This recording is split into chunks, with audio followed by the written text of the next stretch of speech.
Welcome back to the channel. It's good to have you here. Really, it is. Because tonight, we're stepping into the shadows of one of the most beloved magical worlds ever written, but not in the way you might expect. Not through spells or sorting ceremonies, but through silence, suspicion, and war. This is the story beneath the story. The strategic, political, and emotional unraveling of the wizarding world as it fell, not once, but twice, to a force it refused to name, until it was too late.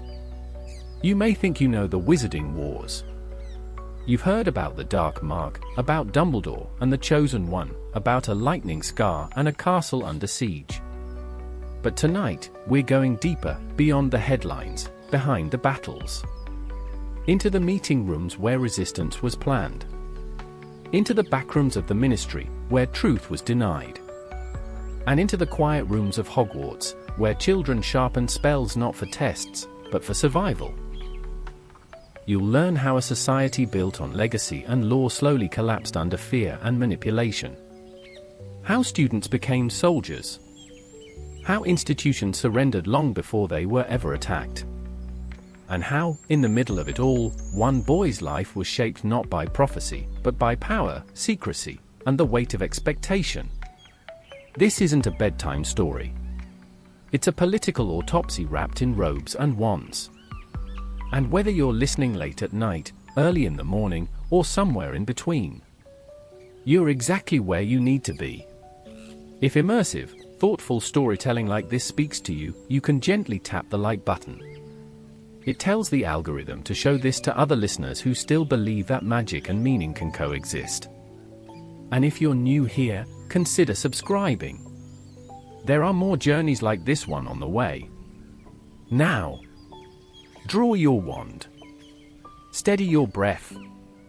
And remember, the first spell cast in any war is silence. Let's begin. Shadows and Wands. The strategic and historical analysis of the Wizarding Wars. The foundation of the Wizarding Wars was not forged in a single act of violence or in the ambitions of one dark wizard, but rather in centuries of ideological division embedded deep within magical society. At the heart of this conflict lay the concept of blood purity, a belief system that equated magical ability and social worth with ancestry. This belief, though not universally accepted, permeated the fabric of wizarding institutions and social norms, setting the stage for political extremism and eventual war. Historically, wizarding families such as the Blacks, Lestranges, and Rosiers traced their lineages with obsessive pride, maintaining detailed genealogies that excluded Muggle-borns and half-bloods. The Sacred 28, a self-proclaimed list of pure-blood families compiled in the early 20th century, reflected this elitism. Although officially discredited in modern times, the list symbolized a dangerous nostalgia for bloodline supremacy, fostering resentment toward those born of non-magical heritage. These prejudices were not just personal beliefs but were reinforced through systemic discrimination in employment, education, and even marriage customs. The idea that magic should remain the birthright of a select few was not new. It found a major institutional advocate in Salazar Slytherin, one of Hogwarts' founders. Slytherin's insistence on excluding Muggle-born students from Hogwarts created the earliest ideological rift in the school's history and marked the beginning of a long-standing tension that would echo through the centuries. This philosophy was preserved through Slytherin House and became a point of pride for many families who viewed themselves as stewards of magical purity. While blood status stratified wizarding society, it also created an undercurrent of political friction. Many Muggle-borns and half-bloods rose to positions of great influence, challenging the social dominance of purebloods. The tension escalated as the Ministry of Magic became a battleground of conflicting ideologies. Some departments, particularly the Department of Magical Law Enforcement, were infiltrated by those sympathetic to pureblood causes. Others, like the Department of Magical Accidents and Catastrophes, employed Muggle-borns in key positions, creating a visible shift in the power structure. This period of gradual change bred resentment in conservative circles. Economic anxieties, cultural nostalgia, and fear of change drove many pureblood families to adopt more radical positions. These sentiments, while often hidden behind polished respectability, quietly laid the groundwork for future extremism. As the magical community grew increasingly diverse, those clinging to the old ways felt cornered, emotionally, politically, and socially. It is in this context that Tom Riddle emerged. A half-blood who presented himself as a pureblood and a charismatic student who concealed deep hatred and ambition, Riddle found fertile ground for his ideas. He understood how to manipulate the divisions within magical society and use them to his advantage. By invoking ancestral pride, national security, and the fear of Muggle domination, he created a platform that appealed to the anxieties of disaffected wizards and witches. His message was not one of open rebellion, at least not at first, but of restoration, a return to a supposed golden age of magical dominance unmarred by contamination or weakness. Riddle's rise was not inevitable, but it was made possible by the very structures that had long favored the elite. Educational institutions reinforced house-based rivalries and rewarded conformity. Magical law was inconsistently enforced, particularly when purebloods were involved. Even the press, notably the Daily Prophet, often reflected the biases of its readership rather than challenging them. In such an environment, the line between cultural pride and political radicalism blurred, and Riddle, who would become Lord Voldemort, walked confidently across it.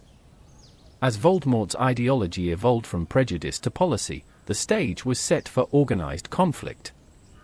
The wars that followed were not the result of a singular evil rising in isolation, but of an old and festering division, sharpened by fear, legitimized by tradition, and left unchallenged for far too long.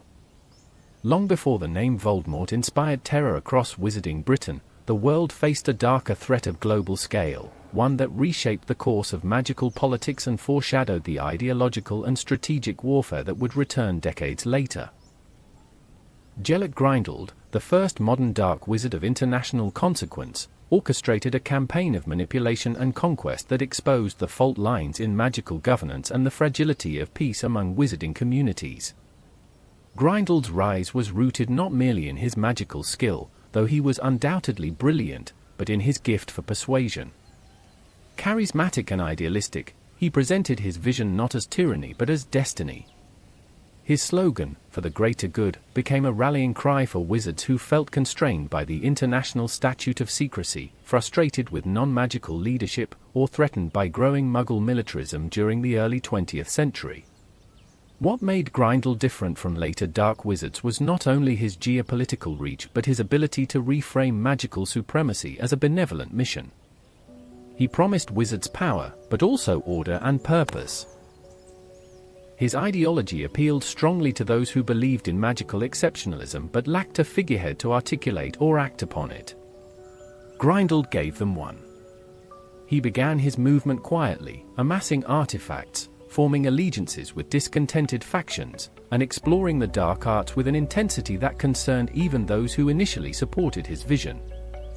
His plans extended far beyond Britain, establishing strongholds in Eastern Europe and operating from Nurmengard, a fortress he built to imprison those who stood against him. The international magical community was slow to respond.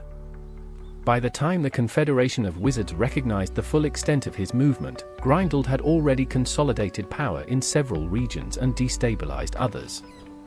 Ministries in France, Germany, and the Balkans faced internal dissent and open revolt. Entire magical communities were divided over his ideas, some treating him as a revolutionary, others as a terrorist. The wizarding world had not seen this level of ideological polarization in centuries. In Britain, the effects of Grindel's war were less direct, but no less significant. Young witches and wizards began to adopt more rigid views on blood status, magical authority, and secrecy. The political discourse sharpened, and institutions like the Department of Magical Law Enforcement became more militarized. Though the British Ministry officially denounced Grindel, it struggled to maintain neutrality without appearing weak or complicit. Amidst the growing threat, only one individual possessed both the moral clarity and magical power to challenge Grindel, Albus Dumbledore. Once his closest friend, Dumbledore had distanced himself from Grindelwald after a youthful ideological entanglement and a personal tragedy that ended in the death of his sister, Ariana. Their fabled friendship and falling out became a cautionary tale of ambition unchecked by conscience. For years, Dumbledore refused to confront Grindelwald directly, haunted by guilt and bound by the emotional complexity of their shared past. But by 1945, the global threat had reached its peak. That year, Dumbledore finally met Grindelwald in battle, engaging in a legendary duel that lasted hours and reportedly shook the foundations of Nurmengard itself. Dumbledore emerged victorious, and Grindelwald was imprisoned in the very fortress he had built. Though Grindelwald's defeat ended the war, it did not extinguish the ideology. His legacy lingered in whispers and secret gatherings, in families who admired his vision even if they condemned his methods. Among those who studied him closely was a young Tom Riddle, who, while rejecting Grindelwald's more idealistic rhetoric, took careful note of his methods, particularly his talent for influence, his symbolic use of artifacts, and his ability to rally disillusioned wizards under a unifying cause. Grindelwald's war was a lesson the wizarding world failed to learn. It revealed how easily magical societies could be divided, how slowly they responded to charismatic extremism, and how deeply rooted prejudice could be weaponized in times of uncertainty. The structures of power, ministries, councils, educational institutions, proved reactive rather than proactive, addressing threats only after they had grown too large to contain. By the time Voldemort began his ascent decades later, the world had forgotten Grindelwald's lessons. The International Confederation of Wizards had grown complacent, the ministries had retreated inward, and magical Britain, in particular, had assumed it was immune to the kind of radicalism that once swept through continental Europe. But history, even magical history, has a habit of repeating itself, especially when its darkest chapters are ignored. The emergence of Tom Marvolo Riddle as the most formidable dark wizard of the modern era did not happen in isolation, nor was it the inevitable result of his magical prowess alone. Riddle's rise was a product of calculated choices, environmental neglect, and a society that failed to detect the warning signs lurking beneath his charm and excellence. Though his legacy would eventually be synonymous with terror under the name Lord Voldemort, his path to power began quietly, built upon personal trauma, intellectual superiority, and an obsession with legacy and control. Born on New Year's Eve in 1926 to a Muggle father and a witch mother who died shortly after childbirth, Riddle entered the world under conditions defined by abandonment and shame. Raised in a Muggle orphanage in London, he developed early resentments, not only toward non-magical people but toward his own perceived lack of power and place.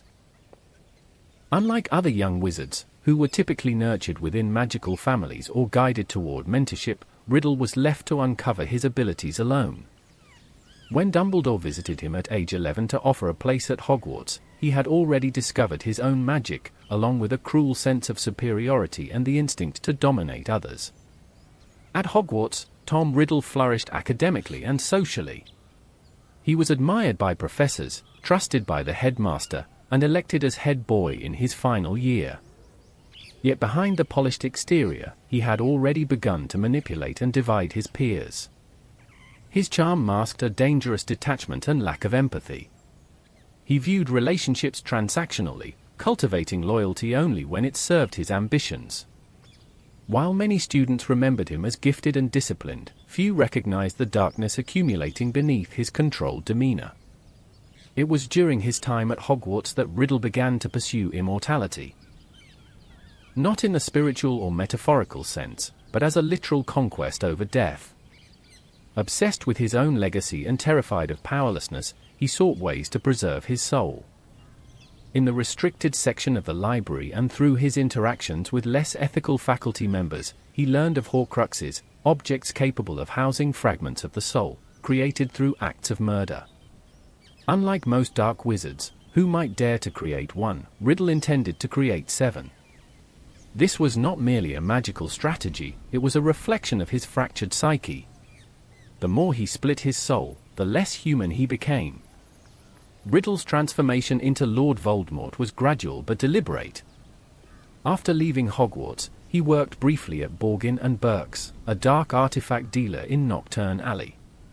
There, he used his position to seek out powerful magical objects from vulnerable witches and wizards, often manipulating or even killing them to obtain what he wanted.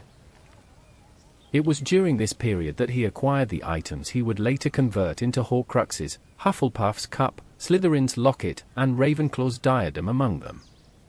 He selected these relics not only for their magical properties but for their symbolic value, intending to root his immortality in the history of Hogwarts itself. His disappearance from public life marked the beginning of his transformation. When he returned years later, now calling himself Voldemort, he had shed his physical humanity, his appearance twisted by dark magic and soul mutilation. His voice was altered, his skin deathly pale, his features snake-like. This transformation was more than cosmetic, it was a rejection of human vulnerability. To him, fear was power, and death was an opponent to be conquered rather than accepted. Voldemort began gathering followers under the banner of the Death Eaters, promising a new order founded on magical supremacy.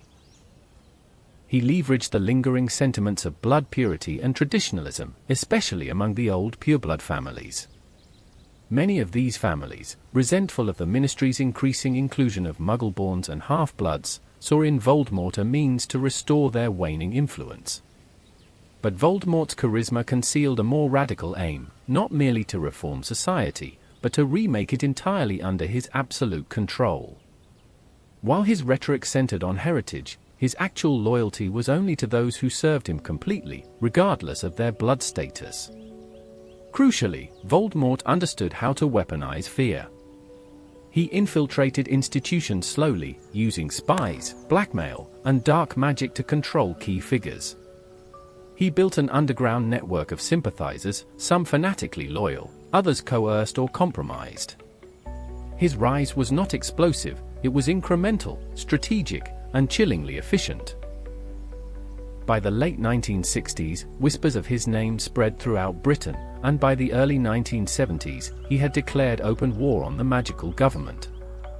The Ministry of Magic, bloated with bureaucracy and unwilling to acknowledge the scale of the threat, responded with half measures. This allowed Voldemort's movement to grow unchecked. By the time the public recognized the danger, Voldemort had already amassed a loyal army, planted allies within the government, and begun using the unforgivable curses, particularly the Imperius and the Cruciatus, as tools of domination. Voldemort's rise was not an accident of history, but the result of a society unwilling to confront its own prejudices and institutional weaknesses. The magical world had already lived through one ideological war under Grindelwald, but failed to recognize that another was brewing within its own borders. In Tom Riddle, the world saw the dangers not just of dark magic, but of neglect. Of a child who was feared but not guided, admired but not known, and allowed to grow into a monster in plain sight. By the time Tom Riddle fully embraced the persona of Lord Voldemort, the wizarding world had already missed its opportunity to prevent the storm. In the span of just a few decades, 2 generations had seen the emergence of dark visionaries, Grindelwald on the world stage and now Voldemort in Britain, yet the institutions entrusted with defending magical society had learned dangerously little. This failure to recognize patterns, to build early warning systems, and to meaningfully challenge ideology before it hardened into extremism is one of the great structural flaws that defined the pre-war era. The transition from Riddle to Voldemort was not only a metamorphosis of self but a shift in the way dark power was pursued and exercised. Grindelwald, for all his crimes, maintained a coherent, if dangerously flawed, philosophy. He sought to subjugate the non-magical world under wizarding rule but claimed to do so with the intention of protecting it from itself. Voldemort, by contrast, masked his pursuit of domination behind ideology he did not believe in. Though he often invoked the language of blood purity and wizarding superiority, he himself was a half-blood. His use of rhetoric was tactical, not moral. This distinction matters because it marked a shift from ideological warfare to something more insidious, power for its own sake, enforced through fear, secrecy, and manipulation. The wizarding world entered the 1970s with a false sense of security. the defeat of Grindel had led to a collective exhale, a quiet assumption that the worst had passed. Magical governments refocused on bureaucratic reform, interdepartmental politics, and domestic affairs. Hogwarts, while still revered as a center of magical learning, failed to reflect on how it had produced and nurtured a boy like Tom Riddle without question or reform. The absence of proactive vigilance created a vacuum that Voldemort quickly filled. What makes this period so critical to understand is that it represents the last moment of potential prevention. Before the war lines were drawn, before the ministry was openly compromised, and before families began to fall one by one to the Death Eaters, there was time, however brief, for resistance to be coordinated. Some did try. Albus Dumbledore, perhaps the only wizard Voldemort ever feared, began to quietly assemble a network of trusted allies who would become the foundation of the Order of the Phoenix. Yet even Dumbledore faced opposition, not from Voldemort directly, but from within the very institutions he sought to defend. His warnings were seen as alarmist, his past with Grindel a reason for mistrust, and his refusal to assume political power interpreted as detachment. This moment in wizarding history, the late 1960s to early 1970s, is not widely documented in public discourse, and perhaps for good reason. It is an hesitation, and political naivety. The Ministry of Magic, for all its authority, lacked vision. The press, rather than inform, often protected reputations or pursued scandal over truth. The general public, exhausted from earlier conflicts, chose comfort over caution. Voldemort understood this landscape better than anyone. His genius lay not just in magic, but in timing. He rose when people were least prepared, and struck in ways that left few traces until it was too late.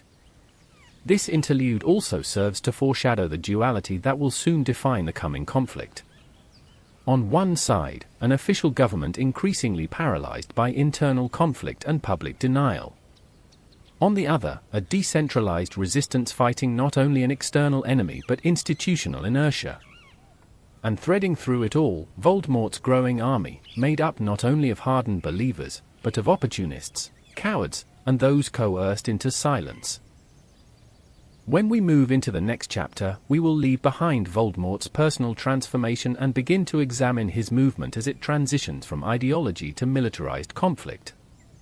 The First Wizarding War is often remembered for its violence and loss, but its early stages reveal much more: the power of small decisions, the cost of inaction, and the consequences of underestimating evil while it is still learning to speak softly. As the 1970s unfolded, the figure known as Lord Voldemort ceased to be a whisper on the edges of magical society and began his deliberate march toward open domination. While many historians fixate on the flashpoints of the First Wizarding War, battles, assassinations, and ministry collapses, it is the years just prior that reveal how calculated, patient, and structurally informed Voldemort's rise truly was. This chapter is not about a war declared, but a war prepared. It was during this time that Voldemort assembled not only his army but the foundation of an ideology, network, and psychological stranglehold over magical Britain. Unlike Grindel, who began his campaign with visible declarations and international movements, Voldemort operated in secrecy. His initial efforts were designed to evade the ministry's attention while quietly undermining its influence from within. The wizarding world had not yet identified him as the existential threat he would become, and that ignorance gave him room to maneuver. While the public believed they were enjoying a post-war period of peace, Voldemort was strategically recruiting, building alliances, and testing the boundaries of magical law. His first targets were not institutions, but people.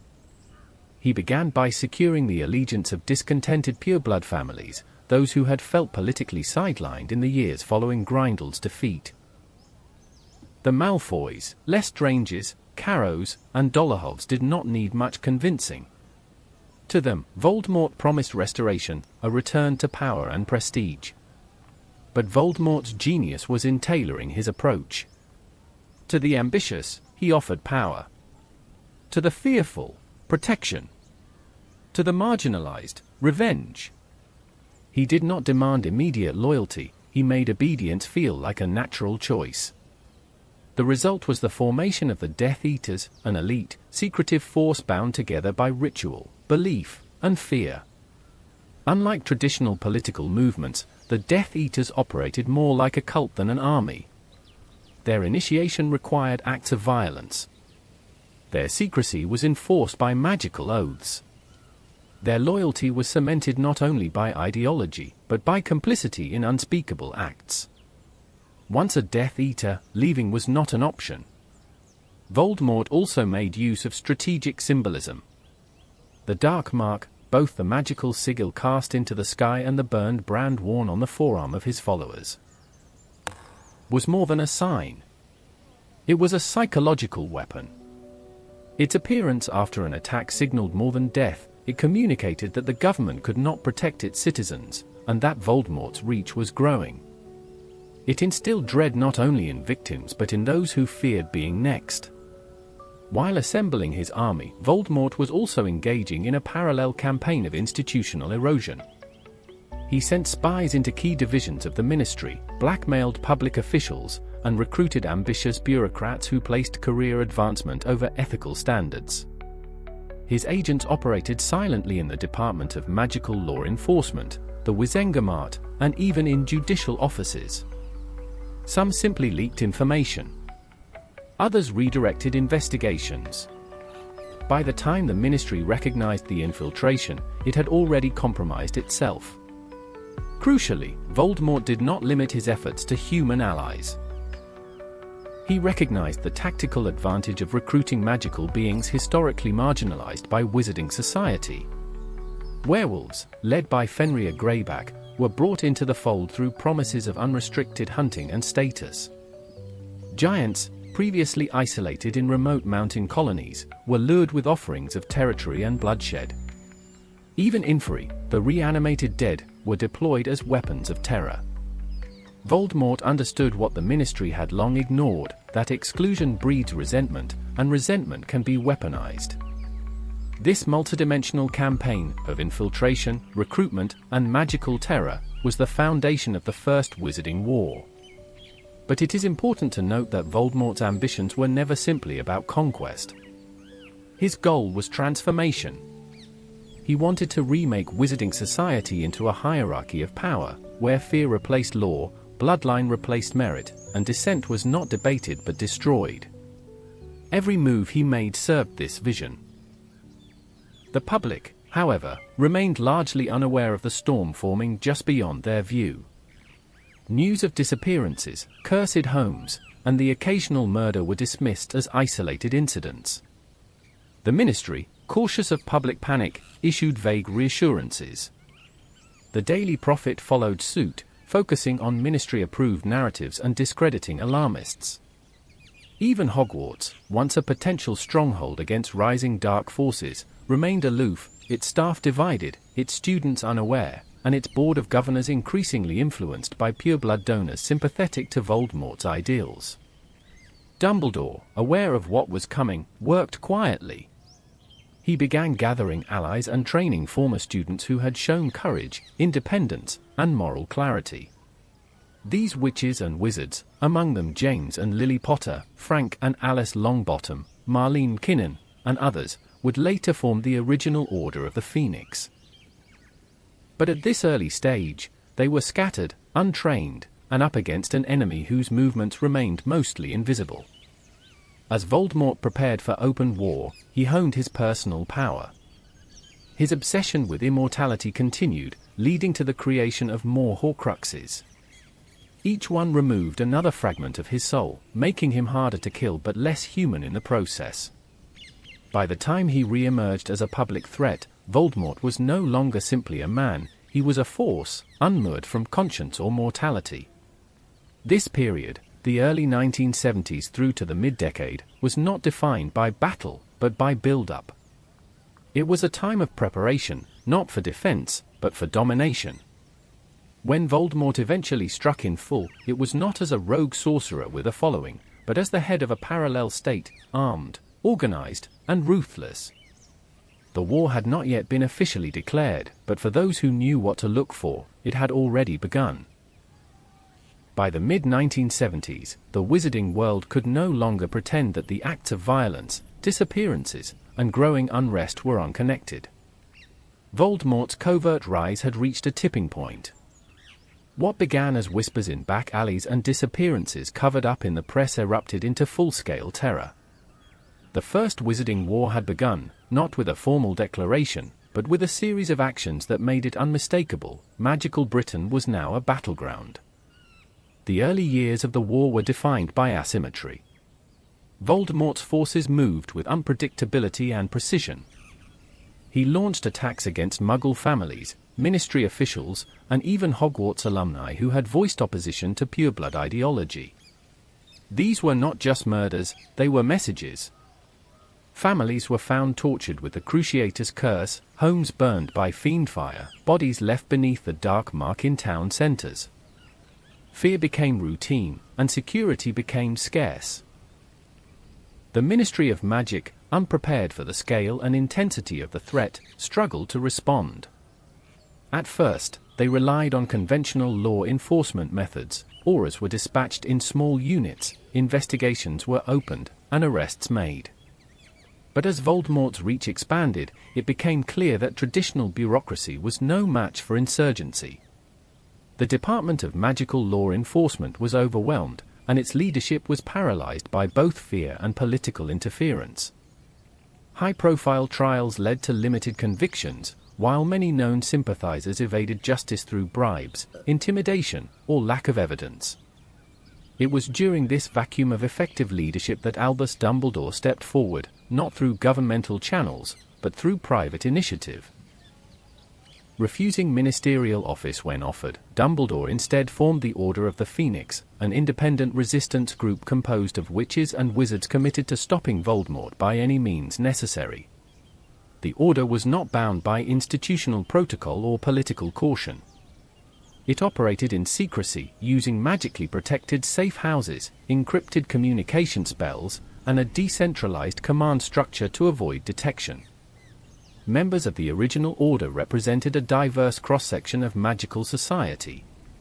Young auras like Frank and Alice Longbottom, brilliant and principled, brought structure and training.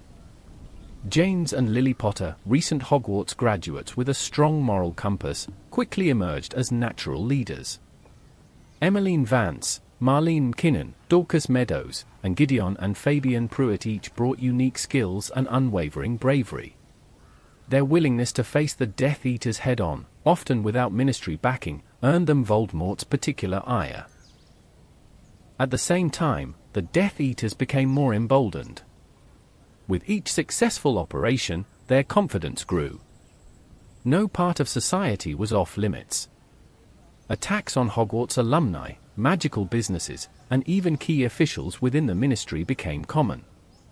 While Voldemort himself remained elusive, his followers carried out his vision with ruthless efficiency. They used unforgivable curses without hesitation. They kidnapped, tortured, and erased opposition. The Cruciatus and Imperius curses were not only weapons, but instruments of psychological control. By removing trust and stability, Voldemort created an environment where resistance seemed futile. One of the most chilling aspects of this period was the ambiguity surrounding loyalty. The Imperius Curse allowed Death Eaters to use respected members of the community as puppets. Trusted friends might suddenly betray their colleagues, only to later claim they had been under the curse. In some cases, they truly had. In others, the curse became a convenient excuse for collaboration. This moral fog further eroded the public's ability to organize or speak out. Paranoia became a constant companion in magical homes and workplaces. By 1978, the war was fully underway. Entire families known to oppose Voldemort were targeted and eliminated. The McKinnons, the Bones family, and the Pruitts all paid the ultimate price. Their deaths were not only personal losses but strategic blows to the resistance. Each murder chipped away at public morale and narrowed the scope of hope. In response, the ministry was finally forced to escalate its tactics. Aurors were given special authorization to use unforgivable curses in combat, a precedent that raised legal and ethical debates still unresolved today. Detainment without trial became common. Suspected Death Eaters were imprisoned in Azkaban based on limited evidence, often without a full hearing. Some applauded these measures as necessary responses to terrorism. Others saw them as an erosion of the values that separated the wizarding world from the very tyranny it was fighting. Despite these efforts, Voldemort's influence continued to grow. His spies within the Ministry disrupted plans and protected allies. The magical media, afraid to report honestly, defaulted to neutrality or denial. The Daily Prophet became notorious for burying critical stories, focusing instead on superficial narratives that painted the war as a temporary crisis rather than a systemic breakdown. Hogwarts, too, felt the weight of the war. While the school remained technically neutral, it was not immune to its effects. Some students left early to fight for the Order or were withdrawn by their families for fear of attack. Staff debated the role the school should play, whether to resist passively, remain silent, or take action. Dumbledore, ever protective of Hogwarts' status as a sanctuary, resisted turning it into a battlefield but used his influence to quietly shelter targets of Voldemort's aggression and mentor future resistance leaders. This chapter in wizarding history, often remembered for its chaos and bloodshed, was also a crucible of character. It was a time when quiet courage defined greatness more than magical ability did.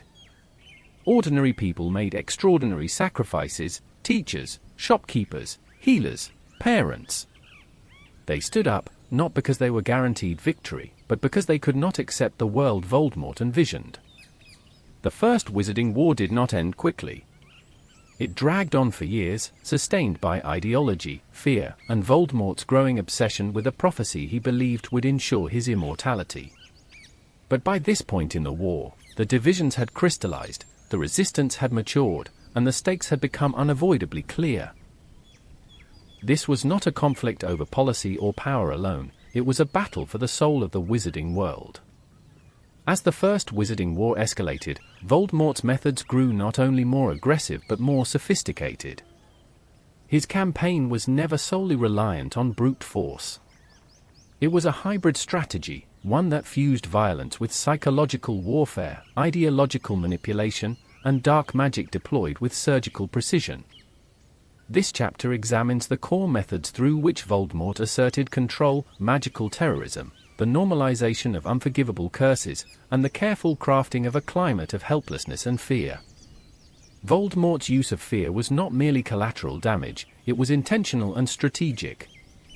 He did not seek to conquer the wizarding world through traditional military means. Rather, he sought to hollow it out from within, to erode trust in institutions, fracture communities, and create a world in which people would turn to him. Not because they believed in his cause, but because they believed no one else could protect them. His attacks were rarely random. Even when they appeared chaotic, they were often timed and located to produce the maximum psychological and social impact. The unforgivable curses, Avada Kedavra, Imperius, and Cruciatus, became the calling cards of Death Eater terror. Their names alone came to symbolize the new rules of magical warfare. Previously illegal and taboo even among duelists, these spells now became normalized in conflict. Avada Kedavra, the killing curse, was used not only in battle but as an execution tool. It left no physical marks, no signs of struggle, only a body and a symbol burned into the sky. Its clinical efficiency added to its horror. More insidious was the Imperius curse. It allowed Death Eaters to infiltrate organizations without detection, forcing victims to betray friends, sabotage defenses, or even commit murder while under magical control.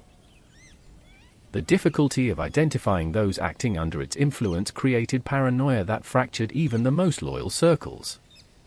Trust, once broken, was slow to return. And then there was the Cruciatus curse, arguably the most feared of all. It inflicted pain beyond physical endurance, reducing its victims to madness or silence. It was used as a tool of interrogation, punishment, and domination. Entire families were tortured, not for information, but to serve as warnings. The curse left victims psychologically broken, and in many cases, permanently disabled. The fate of Frank and Alice Longbottom, who were tortured into insanity by Bellatrix Lestrange and her accomplices, became the most public and heartbreaking example of the weaponization of suffering. These curses were not reserved for combat. They were deployed in domestic spaces, at dinner tables, in alleyways, and nurseries. Voldemort's strategy hinged on violating the boundaries that made everyday life bearable. Nowhere was safe. There were no rules of engagement. This blurring of the line between civilian and combatant was a deliberate dismantling of magical society's ethical framework. Once morality was destabilized, Voldemort could impose his own order. But it wasn't just magic that allowed this terror to spread, it was propaganda, silence, and complicity. Many pureblood families who did not join the Death Eaters nevertheless benefited from their actions. Properties were left vacant, political rivals eliminated, bloodlines cleansed. This passive support, sometimes masked as neutrality, was crucial to Voldemort's sustainability. He didn't need universal allegiance, only silence from those with influence. The Ministry's response to these tactics was inconsistent and reactive. At first, officials attempted to maintain traditional procedures, investigations, court hearings, arrests. But as public fear mounted and trust in the system eroded, the Ministry began adopting Voldemort's tactics themselves. Aurors were given emergency powers. Detentions without trial increased. Suspects were sometimes subjected to the very unforgivable curses they were accused of using. Azkaban, already a bleak symbol of punishment, became a revolving door of suspects, some guilty, others not. These measures may have been born of desperation, but they came at a cost. The wizarding public began to see little difference between Death Eater cruelty and Ministry overreach. This erosion of moral clarity played directly into Voldemort's hands. When people lose faith in the difference between justice and vengeance, they are more likely to accept domination in place of order. Meanwhile, Voldemort's reach expanded through the use of magical creatures and dark allies. Werewolves were deployed not just for their violence, but for their capacity to destabilize rural communities. Fenrir Greyback, the most notorious among them, was known to attack children deliberately, infecting them as a form of psychological warfare against their families. Giants were manipulated into serving as siege weapons, driven into conflict with the Ministry through false promises of territory and autonomy. Inferi, corpses reanimated by dark magic, were used to guard Horcruxes and attack isolated communities. These creatures not only augmented Voldemort's forces but served as further reminders of the Ministry's inability to defend even the most basic sanctuaries of magical life. The press, particularly the Daily Prophet, was complicit in this descent. More concerned with maintaining readership and Ministry favor than reporting truth, it downplayed the war's severity and vilified the Order of the Phoenix. Articles often labeled resistance fighters as vigilantes and described Dumbledore's warnings as political provocation. This media misdirection hindered mobilization efforts and delayed critical reforms that might have turned the tide earlier. Yet despite all this, of potion makers and healers, in students practicing protective spells late into the night. The courage of the Order of the Phoenix became legend not because they were the most powerful witches and wizards, but because they continued to fight when reason said they shouldn't. Every mission they undertook was a gamble. Every safe house could be compromised. Every new recruit could be a spy under the Imperious curse. But they moved forward anyway, knowing the alternative was surrender. This chapter of the war cannot be told through battles alone. It was a war waged in hearts, in minds, in memories corrupted by the Cruciatus and loyalties distorted by the Imperius. It was a war in which language was weaponized, where neutrality became complicity, and where pain became policy. Voldemort had no desire to win over the world, he wanted to break it first, so that when he rebuilt it, no one would remember what it meant to be free. Toward the final stretch of the First Wizarding War, an event occurred in secret, obscure in its moment but seismic in its consequences. This event was not a battle, nor a political maneuver, but a fragment of spoken foresight. It came in the form of a prophecy. Spoken quietly in a private room at the Hog's Head Inn and only partially overheard by a man cloaked in secrecy, the prophecy became the fulcrum upon which Voldemort's fate, and that of the entire magical world, would turn. The prophecy in question was delivered by Sybil Trelawney, then an applicant for the divination post at Hogwarts.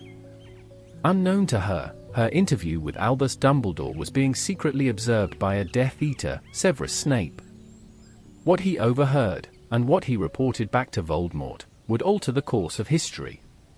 The prophecy foretold the rise of a child, born as the seventh month dies, who would have the power to vanquish the Dark Lord. Crucially, it stated that neither can live while the other survives.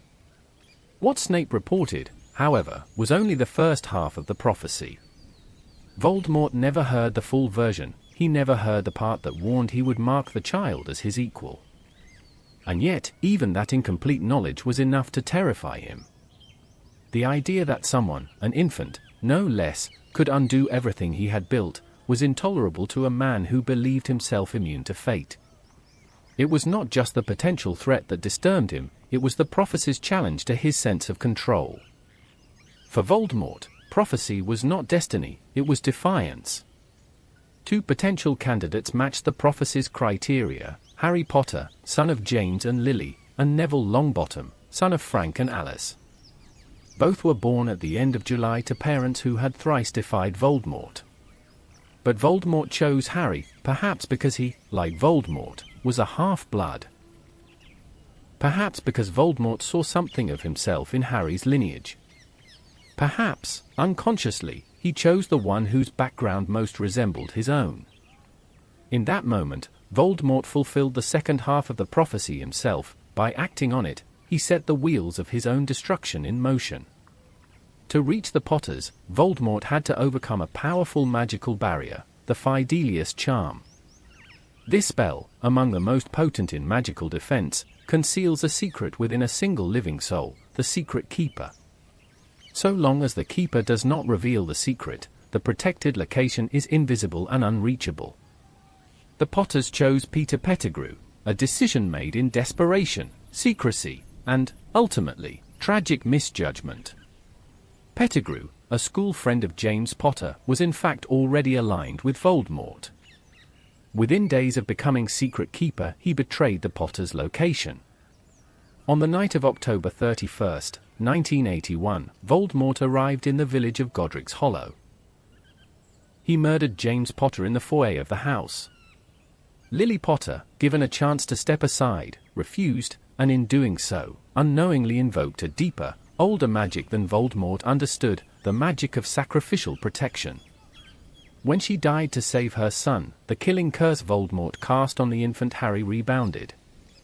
His body was destroyed, and he vanished into myth, leaving behind only the ruins of a house, the echo of a scream, and a child with a lightning-shaped scar. But Voldemort was not dead. The Horcruxes he had created ensured he could not fully die. What remained of him, a broken piece of soul, fled, unstable and directionless, surviving in parasitic forms for years. Still, the wizarding world believed him gone. The dark mark faded. The attacks ceased. Death Eaters, without their leader, scattered or went into hiding. The Ministry, desperate to restore order, declared Voldemort defeated. Celebrations erupted across Britain. Newspapers declared a new age of peace. And the child, Harry Potter, was hailed as the boy who lived. The prophecy, however, had not been fulfilled. Not yet. Neither could live while the other survived. This detail, missed by Voldemort, ignored by most, and deeply understood only by Dumbledore, meant that the war had not ended. It had simply entered an intermission. The implications of the prophecy were profound. It reframed the war as not merely a political or magical struggle, but as a deeply personal one. Voldemort's fear of death, his desire to control fate, had led him to act prematurely. He created his own nemesis. In trying to destroy a threat, he had created a bond, one neither he nor Harry understood at the time, that would tie their destinies together forever. Moreover, the prophecy demonstrated the fallibility of power when it is driven by fear. Voldemort had all the knowledge, all the magical ability, and all the political influence he needed to maintain control. What he lacked was trust. In his followers, in the magical order, and in himself. That lack drove him to act impulsively, to destroy rather than to wait, to control rather than to listen. His belief in absolute control made him vulnerable to the very chaos he so feared. This moment also marked a shift in the broader war. With Voldemort gone, many Death Eaters disavowed him or claimed they had acted under the Imperious Curse. Trials were conducted, sentences handed down, and the wizarding world tried to heal. But as Dumbledore knew, the prophecy had not been broken, it had been set in motion. And the child who bore its mark, unaware of his role in the conflict to come, would one day be called upon to finish what fate had started. The first Wizarding War ended with Voldemort's fall, but it was not a conclusion. It was a pause. The prophecy, like a slow-burning fuse, waited in the background. And in its silence, a wounded world exhaled, unaware that the next breath would be taken in battle once again. In the silence that followed Voldemort's disappearance, the wizarding world exhaled, but it was the kind of breath taken after running, not after winning. Families grieved, scars remained, and the Ministry, eager to project strength, declared the war over. And perhaps, for a while, people believed it. There were no more dark marks in the sky. No more funerals filling the halls of St. Mungo's. The boy had lived, and the Dark Lord had fallen. That was the story the world chose to tell itself. But stories, like magic, have layers. Beneath the headlines and celebrations, the deeper currents remained. Unanswered questions. Hidden loyalties. A prophecy only half understood.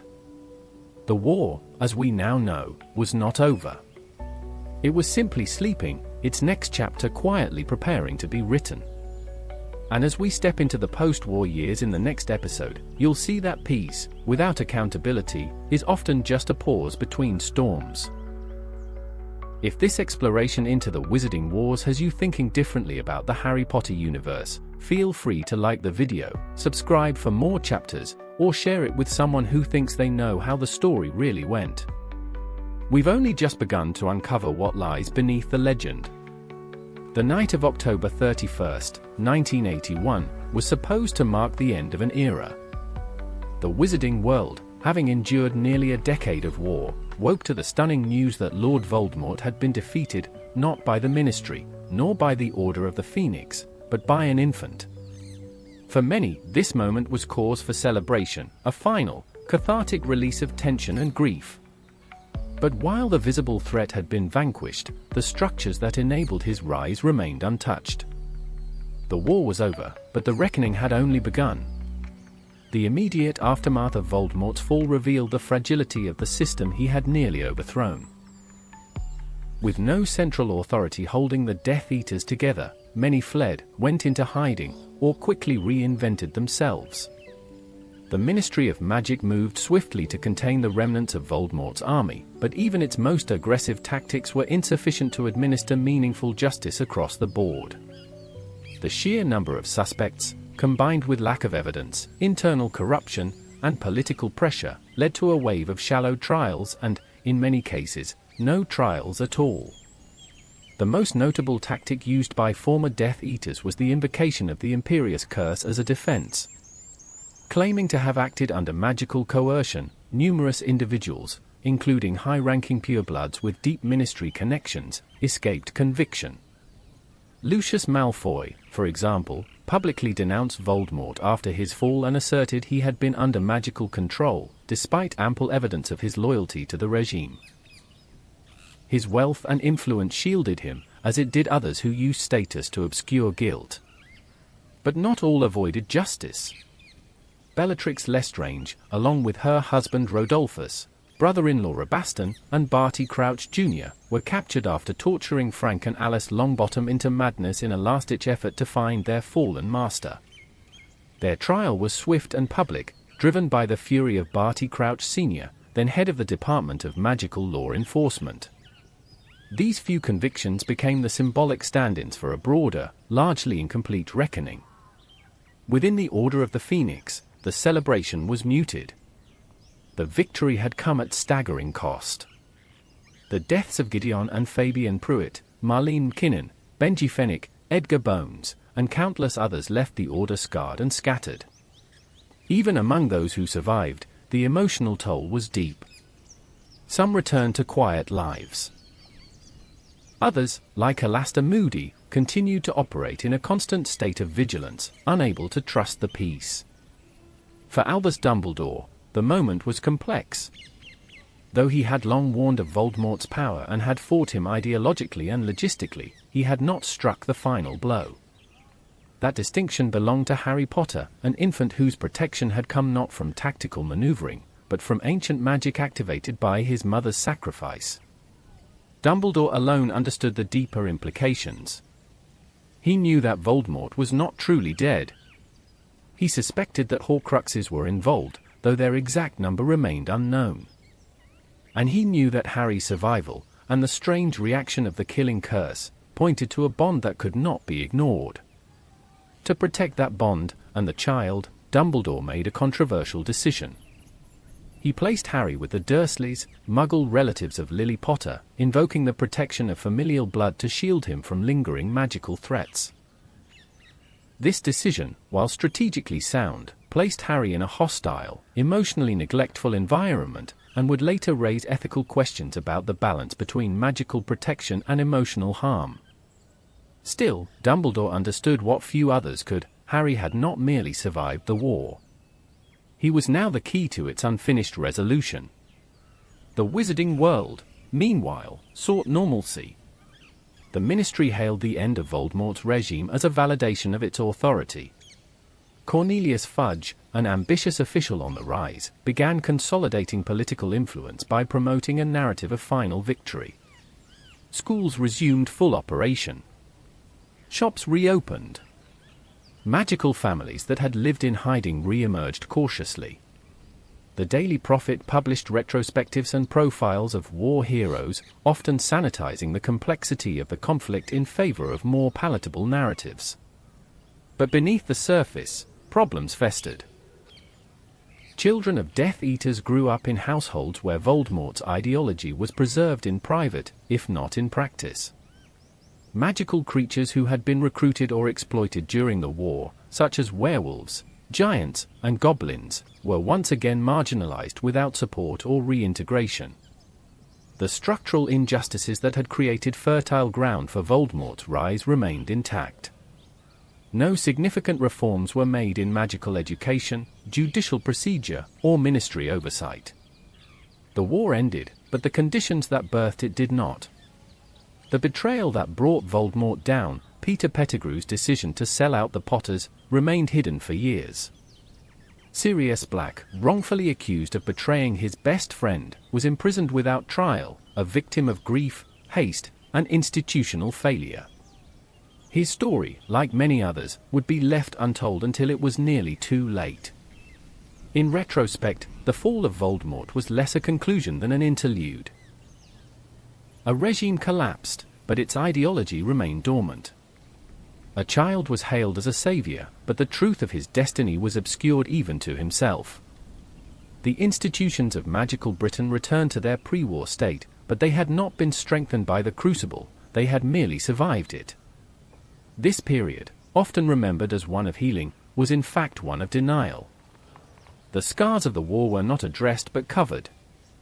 The fear was not overcome but repackaged. And the hero who had delivered victory was placed in the quietest of shadows, unaware that the war had not ended, only paused. In the aftermath of Voldemort's downfall, the wizarding world found itself at a crossroads between justice and retribution. The war had left behind no formal treaties, no surrender ceremonies, only ruins, rumors, and bodies. The Ministry of Magic, eager to demonstrate its restored authority, launched a swift campaign of arrests, trials, and imprisonments. But what emerged was not a model of post-war justice. It was a deeply flawed system, punitive, reactionary, and often politically driven. In its rush to close the book on Voldemort's regime, the ministry failed to deliver true accountability. Instead, it set in motion a cycle of distrust and fear that would haunt the wizarding world for years to come. The centerpiece of this post-war campaign was Azkaban, the island prison guarded by Dementors, creatures that feed on fear, misery, and despair. Originally built as a containment site for the most dangerous magical criminals, Azkaban became the primary tool through which the ministry projected its power after the war. Dozens of Death Eaters, captured in the wake of Voldemort's fall, were sent there without appeal. Some were guilty. Others were merely associated. A few had committed crimes too complex to be easily defined within existing law. In many cases, the process of prosecution was expedited to maintain public confidence. The trials themselves varied in quality and transparency. The Wizengamot, the High Court of Magical Law, oversaw most proceedings.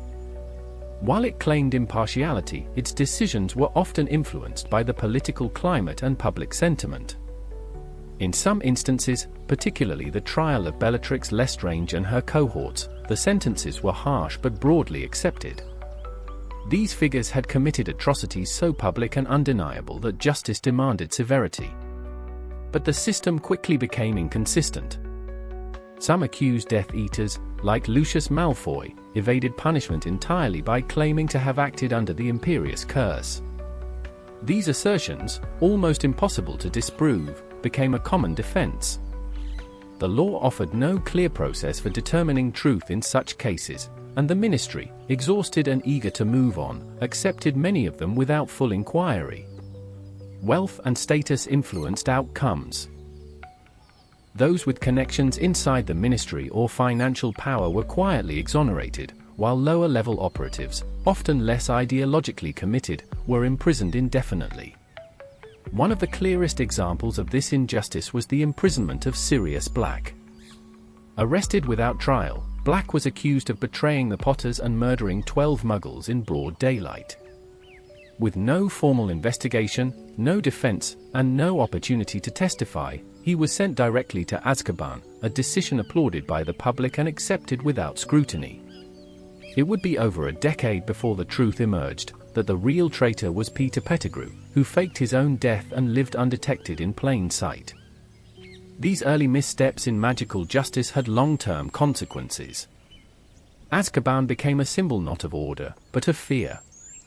The use of Dementors, creatures that drained the will to live, was widely accepted during the war but increasingly questioned in peacetime. Critics argued that Dementors did not rehabilitate, they annihilated the mind. Even among prisoners later proven innocent, years of exposure to their effects caused irreversible damage.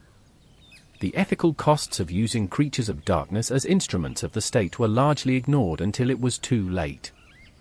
The ministry's reliance on hardline tactics extended beyond the courtroom. Surveillance increased. Those suspected of harboring sympathies for Voldemort were blacklisted from key jobs, denied travel privileges, or subjected to unofficial questioning. The political culture shifted toward loyalty testing and paranoia.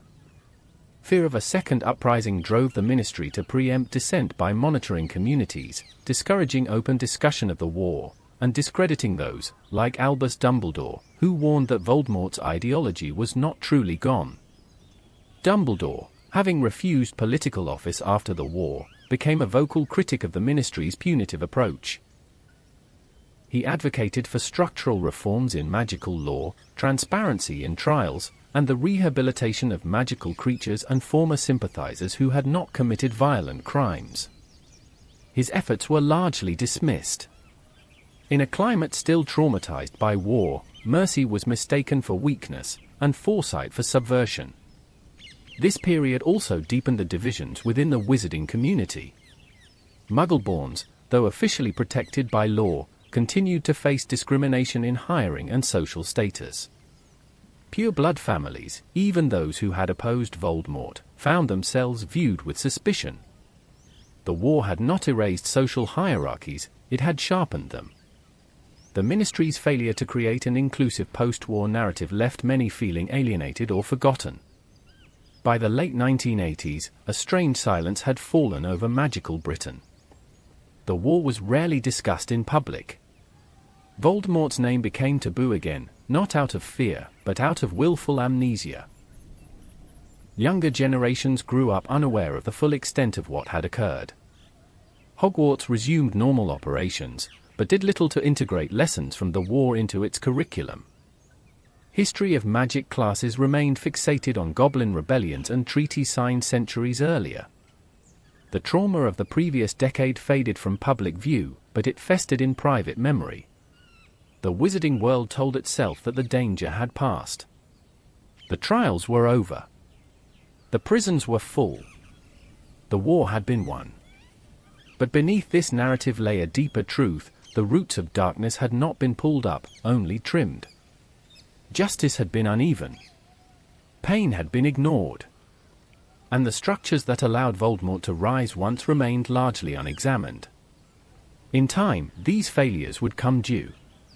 After a period of retreat, the Ministry of Magic, having narrowly survived the war, turned inward. Rather than confronting the deeper causes of the conflict or implementing meaningful reform, it prioritized the illusion of peace over its substance.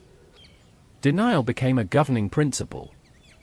Rather than explore how Voldemort had nearly overthrown the government, the magical community began to treat his reign as an aberration, an anomaly caused by one man's madness, not a symptom of broader social fractures. This intentional forgetting was convenient. It allowed the ministry to restore public confidence without confronting its own failures. Cornelius Fudge, who would later become Minister for Magic, capitalized on this desire for normalcy. His political rise was built on a platform of reassurance. He promised safety, tradition, and stability. His leadership style was cautious to a fault. Fudge avoided difficult decisions, surrounded himself with agreeable advisors, and distanced himself from anything that could stir unrest. Under his direction, the ministry became less about governance and more about public relations. But peace maintained through denial is fragile. In suppressing the memory of Voldemort's rise, the ministry also failed to recognize the lingering influence of his ideology. Many of the families that had supported him continued to hold quiet power. Some retained their wealth and social status through charitable donations, strategic marriages, or political neutrality. Others recast themselves as victims, having claimed they had acted under coercion during the war. Their children, growing up in households shaped by resentment, heard a sanitized version of history, one in which Voldemort had simply been misunderstood or unjustly defeated. These generational narratives kept the embers of blood purity ideology alive. They were not expressed openly, but passed down subtly: warnings against Muggle interference, preferences in school friendships, coded language about tradition and bloodlines. This cultural undercurrent, though less violent than Voldemort's regime, remained ideologically aligned. And it was not challenged, not in schools, not in the press, and certainly not in public discourse. The education system, especially Hogwarts, reflected this willful forgetting.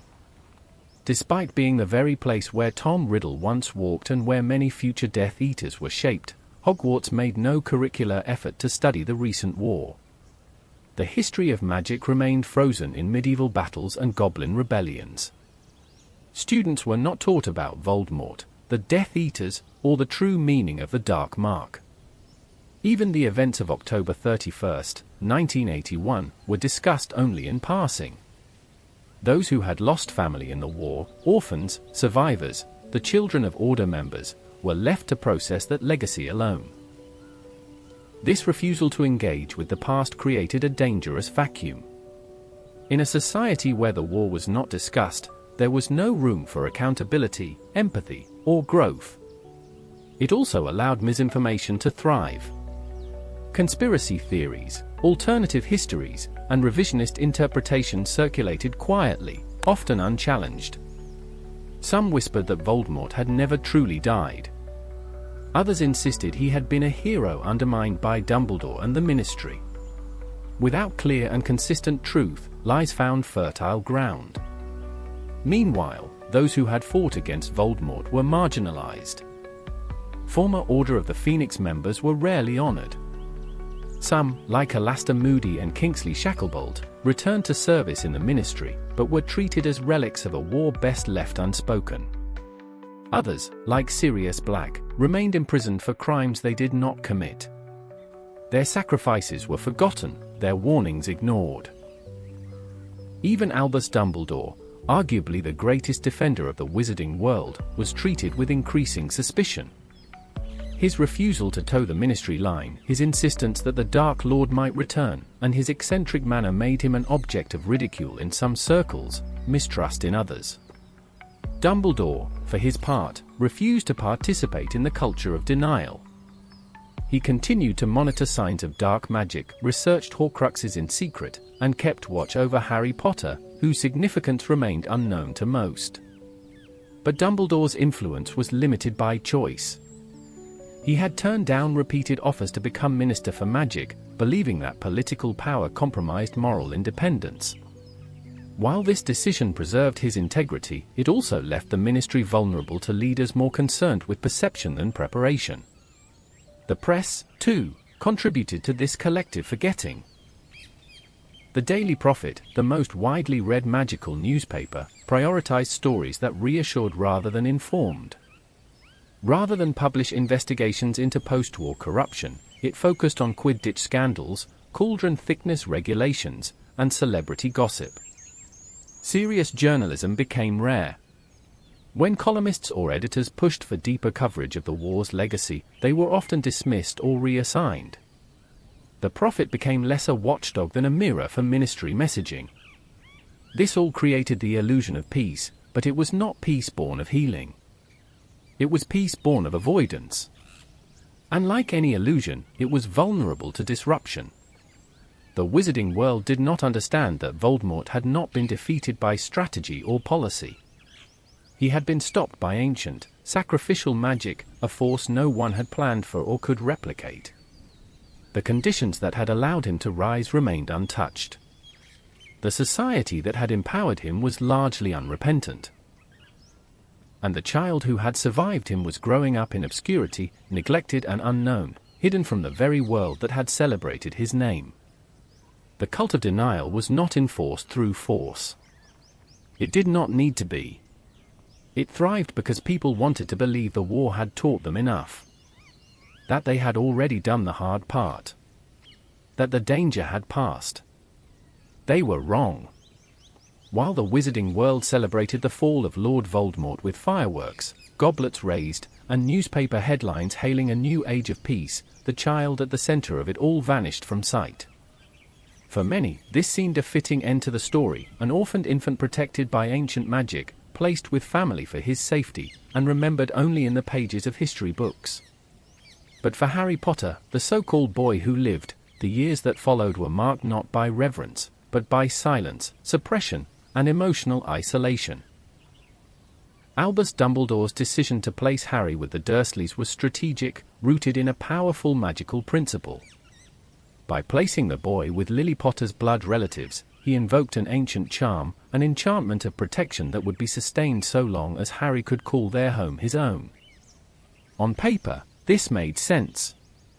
The Dursleys, Muggles living far from magical society, would shield Harry from lingering Death Eaters and from the fame he neither needed nor understood. In practice, however, this arrangement condemned him to a childhood devoid of love, truth, and belonging. Vernon and Petunia Dursley had little tolerance for magic and even less for the memory of Lily Potter. Their home was a fortress of forced normalcy. From the earliest age, Harry was treated as an outsider, not merely unloved, but actively resented. He was given no knowledge of who he was or what had happened to his parents. He was told they had died in a car crash. Their names were rarely spoken, and their legacy carefully erased. Harry was confined to a cupboard, dressed in hand-me-downs, and raised to feel shame for things he could not control. This upbringing left a profound mark. Before he ever set foot in Hogwarts, Harry had already internalized the belief that he was a burden. That he did not belong. That his instincts, his questions, and his feelings were best kept to himself. It is no coincidence that when he later discovered his magical identity, his first response was disbelief, not because he doubted magic, but because he doubted his own worthiness to possess it. The wizarding world, for its part, made no effort to locate or support the child it once celebrated. There were no outreach efforts from the ministry. No educational preparation. No magical welfare or integration programs. Harry was not just left behind, he was forgotten. And this forgetting was not accidental. It was reflective of a larger cultural attitude. A desire to close the book on Voldemort's story entirely, even if it meant sidelining the only person who had survived him. When Harry finally arrived at Hogwarts in 1991, the re-emergence of his name sent ripples through the school. To the students, he was a legend come to life, an 11-year-old who had somehow defeated the most feared dark wizard in history. But Harry arrived unaware of any of it. He had no sense of what he had done, who he had lost, or why he mattered. His fame preceded him, but the substance of that fame was hollow in his own eyes. This disconnect created a unique tension. Harry was at once the most famous student in Hogwarts and the least prepared. He had never heard of Gringotts, Quidditch, or even Dumbledore. He lacked the social conditioning, background, and self-confidence most magical children took for granted. And yet, from the moment he entered the Great Hall, expectations were placed upon him, some in awe, some in jealousy, and some in fear. Harry was not given time to understand himself before being asked to represent something far larger than any child could fully grasp. What followed were years of gradual awakening. Each year at Hogwarts brought Harry closer to the truth of who he was, and what Voldemort had done. But these discoveries came not through structured education, but through danger, near-death experiences, and Dumbledore's carefully rationed revelations. Rather than a guided transition into the world he was born to protect, Harry was repeatedly thrown into situations that tested his courage, loyalty, and morality without the benefit of preparation. This method of development, trial by fire, was not simply a narrative device. It was a reflection of the magical world's broader failure to invest in long-term vigilance. Harry's ignorance mirrored the complacency of the institutions around him. Like the Ministry, he was unprepared for Voldemort's return. Like Hogwarts, he underestimated the enemy. And like Dumbledore, he bore the burden of knowledge in isolation. Despite this, Harry's character developed not in defiance of his upbringing, but because of it. His empathy, resilience, and sense of justice were forged in the quiet spaces of neglect. He did not grow up privileged or powerful. He learned to listen, to question authority, and to fight for those who could not fight for themselves. His instinct to protect others was not taught by textbooks, it was a response to the pain of being unprotected. This chapter of Harry's life is often overlooked in discussions of the Wizarding Wars, but it is critical to understanding what came next. Before he became a leader, he was a survivor. Before he knew he was part of a prophecy, he simply wanted to know who he was. And before he faced Voldemort again, he had to confront the far quieter war waged inside himself, a battle between the version of him shaped by abuse, and the version forged by courage. In that sense, Harry did not just live through the war. He carried it. The war most feared is not the one that erupts suddenly, it is the one that returns quietly. Lord Voldemort's re-emergence was not marked by a grand display of power or a public declaration of war. It began as a whisper, moved in shadows, and exploited the very blind spots the magical world had chosen to ignore. After more than a decade in exile, disembodied and half-forgotten, Voldemort began the process of regaining his physical form and consolidating his strength. This period, marked by silence at the top and movement in the dark, would define the fragile transition between post-war peace and the Second Wizarding War. For most of the wizarding world, Voldemort had become little more than a cautionary tale. Those who had fought him firsthand remained vigilant, but the younger generation, including many at the Ministry, regarded his defeat as final. Stories of his return were dismissed as paranoia, and Dumbledore's caution was increasingly viewed as a personal obsession rather than a strategic warning. Into this atmosphere of complacency, Voldemort slipped with alarming ease. His return began with a series of calculated steps, the first of which was the possession of living hosts. Weak and formless, he clung to life through parasitic means. For a time, he inhabited the body of a snake in Albania. Later, he returned to Britain and possessed Professor Quirrell, a Hogwarts staff member whose mind was vulnerable and ambition easily manipulated. This temporary union allowed Voldemort to operate within Hogwarts itself during Harry Potter's first year, seeking the Philosopher's Stone, a legendary object capable of granting immortality. Though that attempt failed due to Harry's intervention and Dumbledore's protective measures, it marked an important milestone. Voldemort was no longer a ghost of the past. He had begun actively reclaiming life and agency. But still, few believed it. The Ministry dismissed the events as isolated, the work of a rogue professor. The media reinforced the official narrative. And Harry, too young to fully grasp what he had encountered, was left with more questions than answers. Over the next 2 years, Voldemort worked through intermediaries.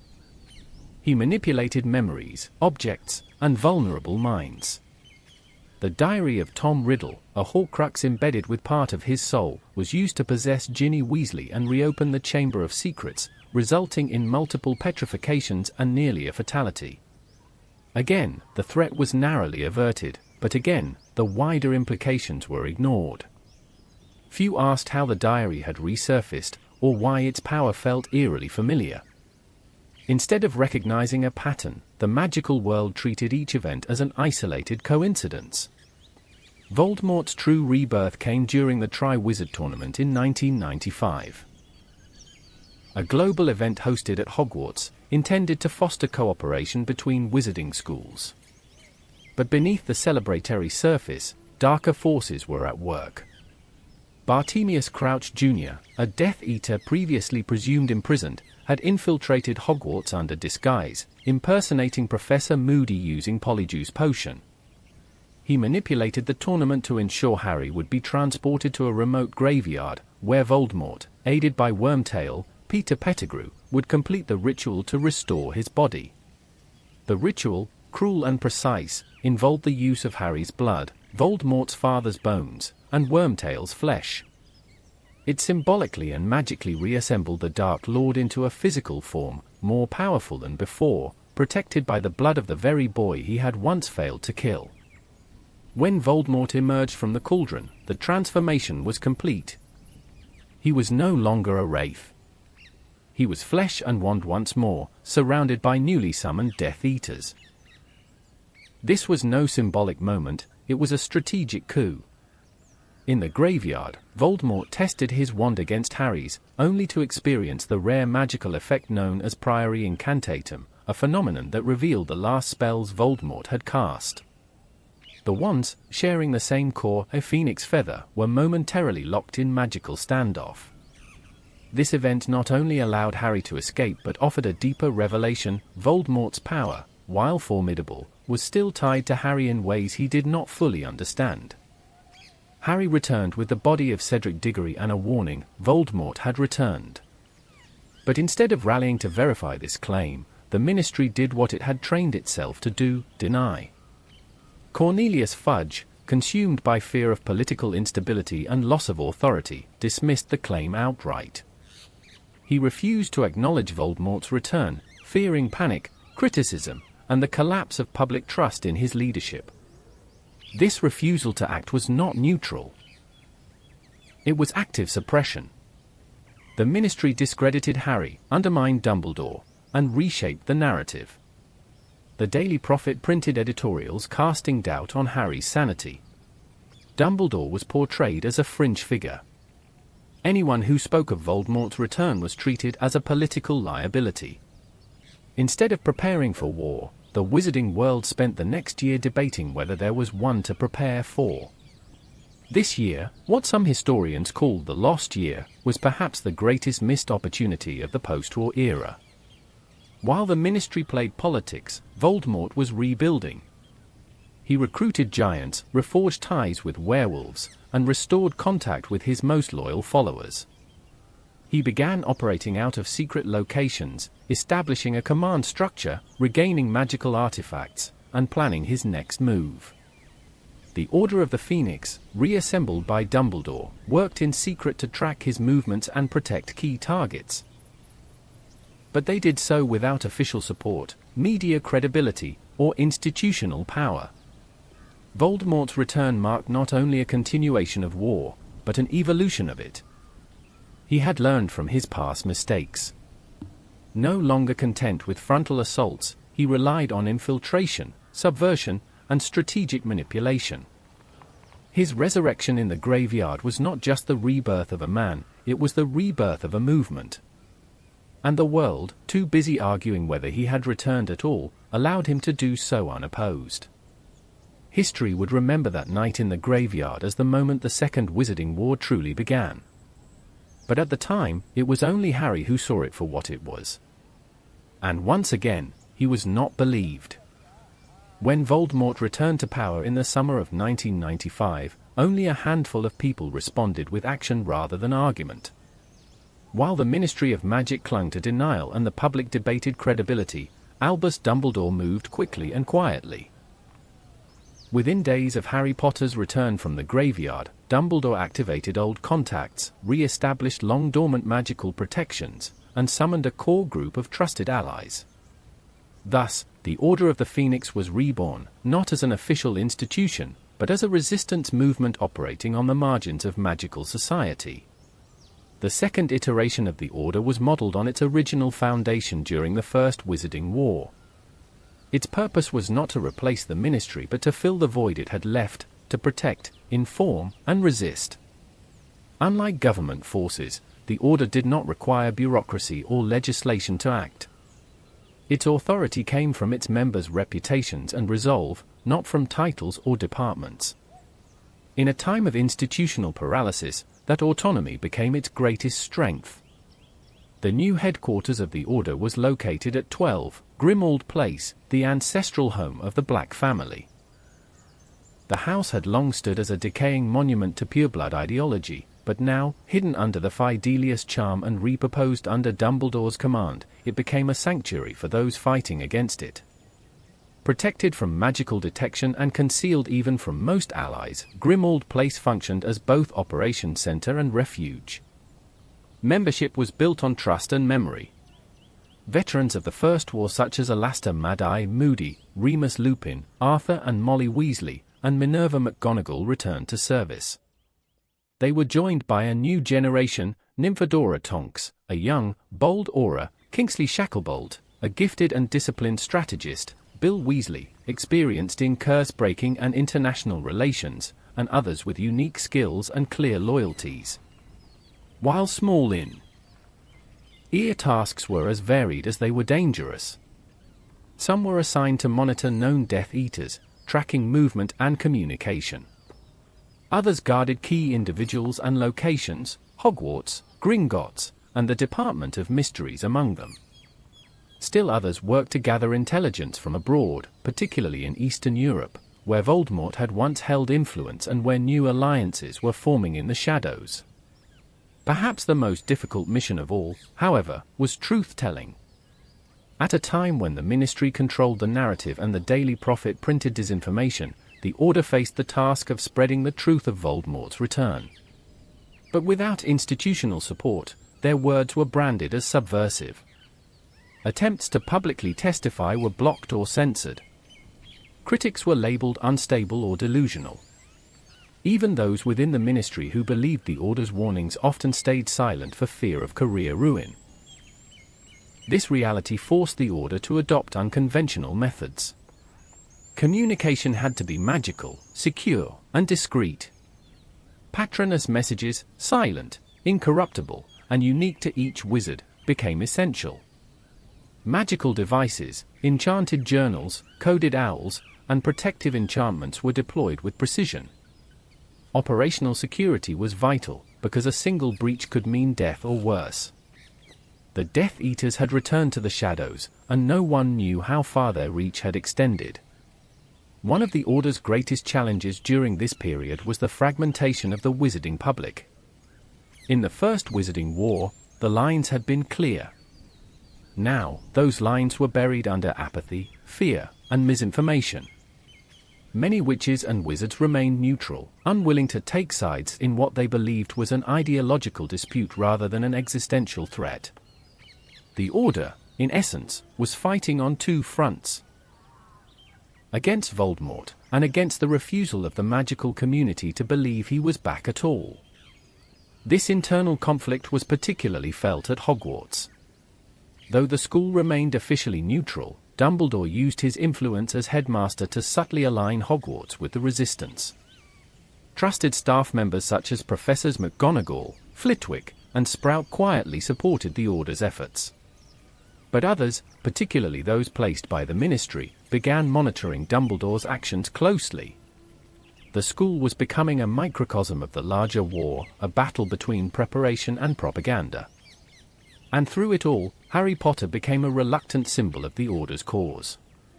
Still just 15 years old, Harry had witnessed Voldemort's return firsthand and had paid the price. He was branded a liar by the press, ostracized by many of his peers, and constantly surveilled by Ministry forces. Yet within the Order, he found glimpses of the truth he had long been denied. The full story of the First War, the sacrifices of those who came before him, and the painful reality that sometimes, telling the truth was the most dangerous thing a wizard could do. Harry's relationship with the Order was unique. He was not a formal member, but he was central to its mission. He represented both hope and risk, the target Voldemort feared, and the weapon he sought to control. Dumbledore kept him close, but also withheld critical information, believing that protection came through ignorance. This decision, well-intentioned but flawed, would eventually create tensions within the Order itself. In retrospect, the second formation of the Order of the Phoenix was both a triumph of will and a condemnation of the institutions that failed it. It should never have been needed. Its existence was proof that the magical world had learned little from the First War. And yet, without it, the return of darkness would have gone unchallenged far longer. In a world full of denial, the Order chose to remember. In a time of silence, they chose to speak. And in a society drifting back toward danger, they prepared for war again. In any conflict, the battle for truth precedes the battle for territory. As Lord Voldemort regained power in the shadows, the Ministry of Magic launched a war of its own, against perception, credibility, and resistance. Rather than respond to the threat with mobilization and reform, the Ministry under Cornelius Fudge turned inward, choosing control over clarity, silence over strategy. In doing so, it did not stop Voldemort. It simply made the world more vulnerable to him. The Ministry's reaction to Harry Potter's testimony following the Tri-Wizard Tournament was not merely skepticism, it was open hostility. Convinced that news of Voldemort's return would cause mass panic and destabilize his administration, Fudge chose to discredit Harry, Dumbledore, and anyone aligned with them. He feared not Voldemort, but the political implications of acknowledging him. This fear metastasized into a campaign of repression that slowly eroded the foundation of magical governance. The first target was public discourse.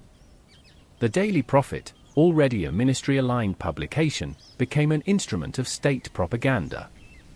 Daily headlines ridiculed Harry Potter, referring to him as disturbed, delusional, or for dangerously attention-seeking. Dumbledore was painted as a has-been, clinging to power through fear-mongering. The Prophet spun the events at the Tri-Wizard Tournament into an unfortunate accident, blaming security failures and vague foreign influence, rather than a full-blown resurrection of the Dark Lord. More dangerous than the ridicule, however, was the Ministry's tactical reshaping of the truth. Reports were rewritten, eyewitnesses discredited, and events reframed. The Department of Magical Law Enforcement was quietly purged of sympathizers, replaced by loyalists who prioritized compliance over competence. dissenters were sidelined or reassigned. Whispers of surveillance, blacklists, and unofficial investigations began to circulate. In Hogwarts, the Ministry's grip tightened further. Believing Dumbledore was using the school to recruit followers and incite unrest, Fudge appointed Dolores Umbridge as the first-ever High Inquisitor.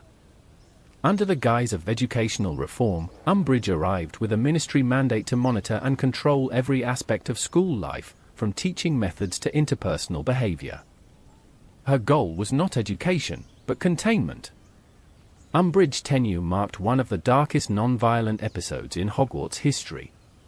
She dismantled traditional defense against the dark arts instruction, replacing it with a strictly theoretical curriculum designed to prevent students from learning practical defensive magic. Her logic, aligned with Ministry doctrine, held that teaching students to defend themselves was an act of rebellion, an admission that danger existed. But the students knew better. Many had lost family members in the First War. Some had seen Voldemort with their own eyes. In response, a covert student resistance emerged, Dumbledore's Army. Founded by Harry Potter, Hermione Granger, and Ron Weasley, the DA operated in secret within the Room of Requirement, a magical space only accessible to those who needed it. Here, students trained in real defensive magic, preparing for threats the Ministry refused to acknowledge. What began as a study group became an act of civil disobedience, a grassroots movement rooted in memory and survival. Outside of Hogwarts, the Ministry's repression continued. Dumbledore himself was removed from several official posts, including his seat on the Wizengamot and his role as Chief Warlock. Attempts were made to expel him from Hogwarts entirely, but his reputation, and the school's magical protections, complicated these efforts. Even so, Dumbledore's public influence was sharply reduced. He became a symbol of resistance, yes, but also of marginalization. The state had labeled him an enemy of order, and in the eyes of many, that label stuck. The Ministry's descent into authoritarianism culminated in the passing of several emergency decrees. These new laws gave the government sweeping powers to detain, monitor, and censor anyone suspected of subversive behavior. Informants were encouraged. Propaganda posters appeared in public spaces. The line between ministry and magical law enforcement became increasingly blurred. Power was no longer balanced between departments, but concentrated in the hands of those most loyal to Fudge and his inner circle. And yet, despite this tightening grip, Voldemort continued to grow stronger. While the Ministry obsessed over suppressing internal dissent, the Death Eaters regrouped. They infiltrated key institutions, recruited disenfranchised magical beings, and reclaimed dark artifacts. By the time the Ministry was ready to admit the truth, they had lost valuable ground, not just strategically, but ideologically. The public no longer trusted them. Their credibility had been consumed by months of lies. The tipping point came in the Department of Mysteries in June 1996. Lured there under false pretenses, Harry and several members of the DA were ambushed by Death Eaters attempting to retrieve the full prophecy that had once motivated Voldemort to attack the Potters. A full battle erupted between Death Eaters and members of the Order of the Phoenix, ending only with the death of Sirius Black and the timely arrival of Dumbledore himself. The most important moment of that night, however, came not in the battle, but in its aftermath. Several Ministry employees witnessed the truth with their own eyes. Voldemort was back, and Dumbledore had been right all along. Fudge, forced to accept reality, reversed his stance in a matter of days. Public apologies were issued. Anti-Dumbledore decrees were repealed. Harry's name was cleared. But the damage had been done. The Ministry had wasted over a year attacking its own citizens while the real enemy advanced without resistance. Institutions were weakened. Trust was shattered. And Voldemort, once hidden, could now move in the open. What had been a war of misinformation had become a war of survival. The Second Wizarding War had begun, not because Voldemort had returned, but because no one was willing to believe he could. When governments fail and institutions falter, resistance often begins in unexpected places. In the case of the Second Wizarding War, one of the most effective and symbolically powerful acts of defiance began not in the halls of the Ministry or the chambers of the Wizengamot, but in a hidden room inside a school. It was there, in the Room of Requirement at Hogwarts School of Witchcraft and Wizardry, that a group of students took it upon themselves to learn what their government had forbidden and prepare for a war the adults refused to acknowledge. They called themselves Dumbledore's Army, a name that began as satire, but soon became a banner of resistance. The formation of Dumbledore's Army was a direct response to the Ministry's authoritarian intervention at Hogwarts during Harry Potter's 5th year. Under the leadership of Dolores Umbridge, appointed as High Inquisitor and later as Headmistress, the Ministry imposed a curriculum that explicitly forbade practical defense training. The logic behind this policy was as flawed as it was dangerous. By preventing students from learning how to protect themselves, the Ministry believed it could suppress unfounded rumors of Voldemort's return and minimize the potential for organized rebellion. But for many students, especially those who had family members who fought in the First Wizarding War or who had already seen Voldemort's influence firsthand, this decision was not just foolish, it was lethal. They understood that withholding magical education during a time of crisis was not a neutral act, it was a calculated silencing of preparation. It was, in effect, a disarmament of the next generation. In this climate, Hermione Granger proposed the creation of an underground group, one that would meet in secret and teach practical defensive magic outside the oversight of the Ministry. Harry Potter, though initially reluctant, was chosen as the group's leader, not by vote, but by unspoken consensus. He had already faced Voldemort and survived. He had dueled Death Eaters. And he had, perhaps more importantly, refused to remain silent in the face of political suppression. The Room of Requirement, a magical space that appeared only when needed and changed shape according to its user's intent, became the physical and symbolic heart of the movement. It was here that students from multiple houses, backgrounds, and magical abilities gathered to learn not just spells, but confidence, courage, and leadership. The diversity of the group was important. While Gryffindors made up the majority, the DA also included Ravenclaws like Luna Lovegood, Hufflepuffs like Ernie Macmillan and Hannah Abbott, and even a few Slytherins who offered quiet support. What made the DA remarkable was not just its defiance, but its pedagogy. Harry did not teach theory, he taught experience. From disarming spells to Patronus casting, from shield charms to real-time dueling, the students engaged with magic as a living tool, not an academic abstraction. In doing so, they gained something far more valuable than grades. They learned how to stand up for themselves and for each other.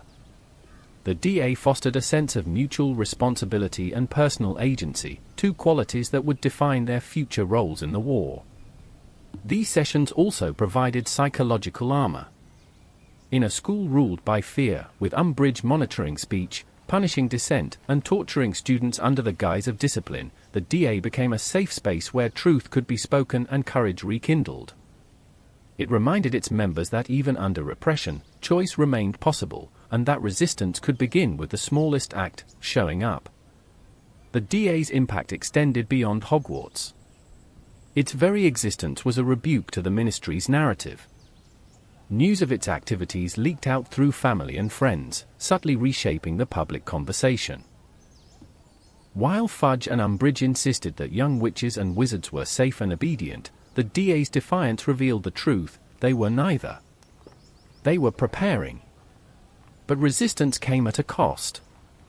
The DA was eventually betrayed, ironically, not by a committed enemy, but by Marietta Edgecombe, a student pressured by her mother, a Ministry official.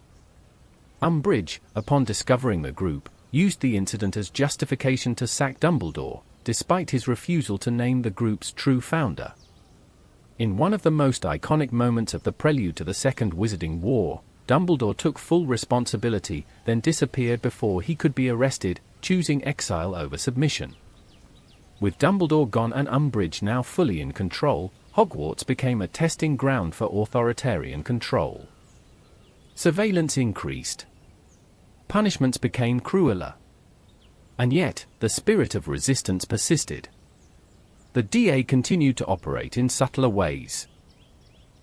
Through coded messages, through solidarity in the corridors, and through quiet defiance that kept the hope of liberation alive. Though their formal meetings ceased, their unity endured. The long-term effects of the DA would not be fully realized until later in the war. Many of its members would go on to become active participants in the final battles. Neville Longbottom would lead the DA's third formation during Voldemort's occupation of Hogwarts. Ginny Weasley would become a key combatant in the Battle of the Department of Mysteries. Luna Lovegood would become a beacon of clarity and truth in the most confusing moments of the war. But perhaps most importantly, Dumbledore's army demonstrated that resistance was not limited to wands and spells. It was also built on trust, shared purpose, and the refusal to accept silence as safety. While the Ministry sought to maintain order by controlling information, the DA proved that knowledge was power. And that even teenagers, underestimated and overlooked, could become warriors when they were given the tools and the reason to fight. In every revolution, there is a spark. In the Second Wizarding War, that spark was lit not in a battlefield or a courtroom, but in a hidden room at a school, by students who understood that preparation was not paranoia, and that silence, in the face of rising darkness, was the greatest danger of all. For nearly a year after Voldemort's return, the Second Wizarding War was defined by denial and preparation, not open conflict. The Ministry suppressed truth. The Order gathered intelligence. Voldemort built in silence. But all of that changed in June of 1996, when two forces, truth and secrecy, finally collided in the heart of the Ministry of Magic. The Battle of the Department of Mysteries marked a turning point, the end of political pretense and the beginning of war in the open. It was the night when the cost of inaction came due, and when the price of resistance was paid in blood. The Department of Mysteries, buried deep within the Ministry, was a place of research and restraint. Its halls were filled not with bureaucrats, but with unspeakables, witches and wizards dedicated to studying the most enigmatic forces in the magical world: time, thought, love, death, and prophecy. It was here, in the Hall of Prophecies, that a fragile glass orb sat on a dusty shelf, holding the full version of a prediction made 15 years earlier. The prophecy that had prompted Voldemort to target the Potters. The same prophecy that had, unknowingly, shaped the life of Harry Potter ever since. Voldemort wanted that prophecy, not to hear what he had already lived, but to confirm what he feared, that Harry was the key to his destruction. However, due to magical protections placed upon prophecies, only those to whom a prophecy was addressed could retrieve it. Voldemort could not risk entering the Ministry himself. So, he sent others. Using dreams and false visions, transmitted through a mental connection forged the night he returned, he manipulated Harry into believing that his godfather, Sirius Black, was being tortured in the Department of Mysteries. It was a trap, and Harry walked into it. What followed was not just a rescue attempt. It was a battle. Harry, accompanied by 5 members of Dumbledore's army, Hermione Granger, Ron Weasley, Neville Longbottom, Luna Lovegood, and Ginny Weasley, entered the department at night, under the belief they were saving a life. Instead, they found themselves outnumbered and outmatched by fully armed Death Eaters, led by Lucius Malfoy and Bellatrix Lestrange, who were ordered to retrieve the prophecy orb at all costs. The battle that unfolded was both chaotic and significant. For the first time since Voldemort's return, the war left the realm of whispers and entered the realm of open confrontation. Teenagers fought adult Death Eaters. Spells ricocheted through ancient chambers holding the secrets of time and death. The prophecy was destroyed. Injuries were severe. Ron was attacked by a sentient brain, Hermione was hit by a dark curse, Neville suffered a broken nose and resisted the Cruciatus curse. Yet despite overwhelming odds, the students held their ground long enough for the Order of the Phoenix to arrive. The arrival of Order members, including Sirius Black, Remus Lupin, Kingsley Shacklebolt, Nymphadora Tonks, and Alastor Moody, turned the tide. What began as a desperate defense became a full duel between the Old Guard and the followers of Voldemort. Wands clashed, spells collided, and the walls of the department trembled under the weight of unleashed magic.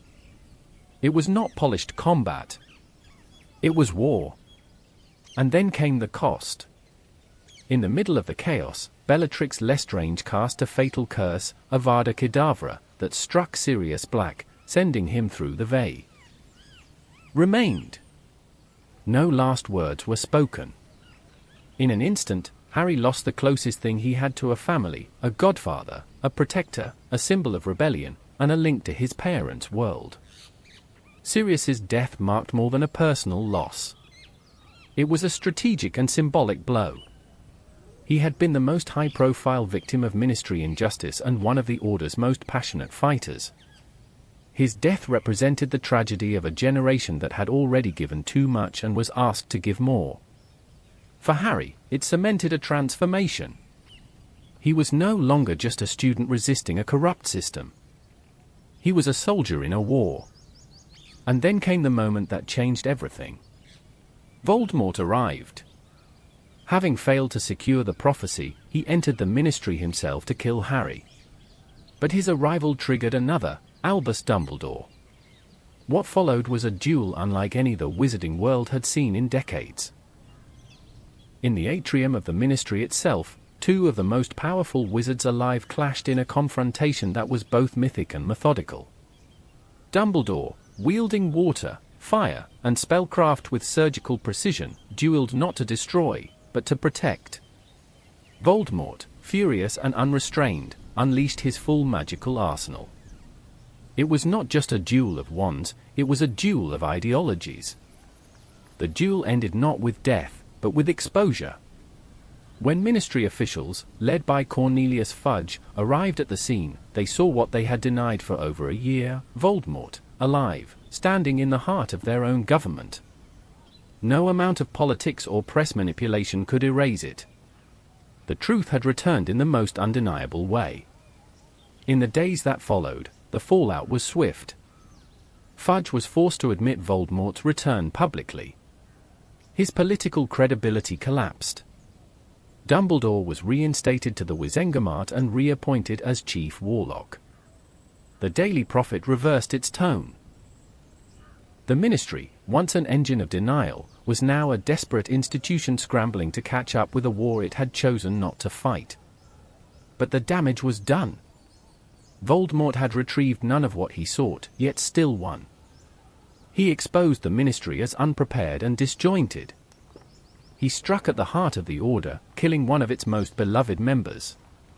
He drew Harry further into a destiny the boy had never asked for. And he confirmed that the magical world, even at its highest levels, was not ready.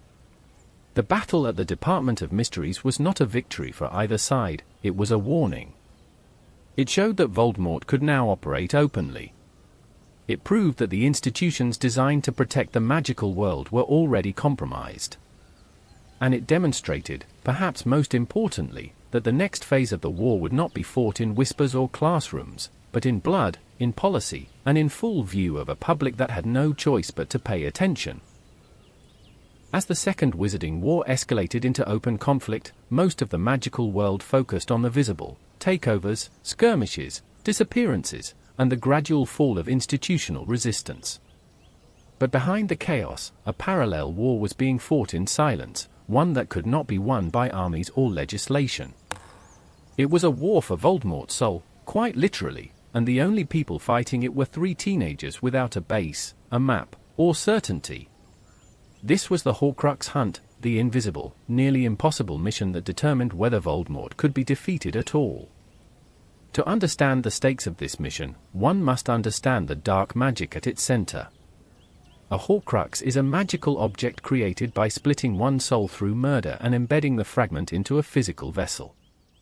So long as the Horcrux exists, the creator cannot truly die. This is not a metaphor, but a literal piece of soul anchored to the world. The spell work involved is ancient, secretive, and deeply unnatural, even in a world accustomed to bending the laws of life and death. Most dark wizards would never dare to make one. Voldemort made 7. This obsession with immortality defined Voldemort from his earliest days. But what set him apart was his symbolic logic. He did not create Horcruxes out of desperation but out of design. Each object he selected was a piece of magical history: Rowena Ravenclaw's lost diadem, Helga Hufflepuff's cup, Salazar Slytherin's locket, and Tom Riddle's own diary. He wasn't just preserving himself, he was asserting ownership over the legacy of Hogwarts itself. In his mind, he was history. The Horcruxes were also spread across the physical and magical landscape of Britain, hidden in cursed lakes, buried in ancestral homes, embedded in institutions. Each was protected not just by geography but by enchantments, riddles, and illusions designed to punish intruders. They were traps. Not only of magic, but of memory. The knowledge of their existence was known to almost no one. Dumbledore, through years of quiet research, had discovered their significance and identified several. But before he could complete the mission, he was mortally cursed while retrieving one, the locket. Understanding that his death was imminent and unavoidable, he passed the responsibility to Harry, entrusting him not with command of armies, but with the burden of a solitary quest. Following Dumbledore's death at the end of Harry's 6th year, at the hands of Severus Snape in a prearranged act of mercy, Harry chose not to return to Hogwarts. Alongside Hermione Granger and Ron Weasley, he vanished from public view. While the wizarding world watched the Ministry fall and Voldemort rise, the trio was already fighting the only war that could end the conflict. The search for Horcruxes was unlike any mission before or since. It had no headquarters, no supply chain, no backup. The three moved constantly, often sleeping in forests, camping under magical concealment, and living off stolen provisions. They had no fixed destination, only Dumbledore's incomplete clues and a short list of possible objects. Worse, the Horcruxes themselves were not just hidden, they were protected by psychological corrosion. Prolonged proximity to a Horcrux could warp a person's thoughts, amplifying fear, anger, and despair. The locket they carried had to be worn in shifts to limit its effects, yet still it drove wedges between them. Their journey was marked by moments of deep isolation and profound transformation. Ron, burdened by doubt and the locket's influence, temporarily abandoned the group. Harry, haunted by visions from Voldemort's mind, increasingly became the center of their emotional gravity, driven by instinct rather than certainty. Hermione, whose intelligence had guided their every step, bore the emotional and logistical weight of their survival. Their bond was tested at every turn.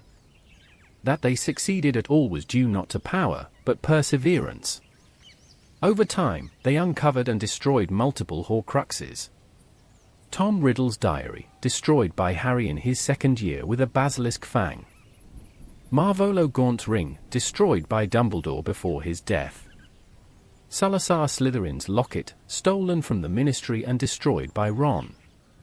Helga Hufflepuff's cup, retrieved from Gringotts and destroyed by Hermione. Rowena Ravenclaw's diadem, destroyed in the Battle of Hogwarts by magical fire. Harry Potter himself, unknowingly made a Horcrux when Voldemort tried to kill him as a baby. This last fact, that Harry was himself carrying a piece of Voldemort's soul, was known only to Dumbledore, and later revealed to Harry in a final moment of truth. When Voldemort struck Harry down in the Forbidden Forest during the Battle of Hogwarts, he unwittingly destroyed the fragment of his own soul, allowing Harry to return alive, whole, and finally free of the connection that had bound them. The 7th Horcrux, Nagini, Voldemort's serpent and familiar, was destroyed by Neville Longbottom using the Sword of Gryffindor, an act of courage and precision that marked the final break in Voldemort's immortality. This mission, the Horcrux hunt, was not glamorous. It was not witnessed. There were no parades or public recognition. But it was the cornerstone of victory. Without it, Voldemort could not have died. Without it, every battle would have ended in his return. In many ways, the Horcrux hunt was the antithesis of war as Voldemort understood it. Where he believed in domination, the trio practiced patience. Where he invested in legacy, they dismantled it. And where he sought immortality through division, they defeated him through unity. In history, the loudest moments are often remembered. But in this war, it was the quiet ones, the sleepless nights, the whispered plans, the invisible acts of defiance that broke the Dark Lord's invincibility. The war's end began not on the battlefield, but in a tent under trees, with 3 young wizards refusing to let fear decide the future.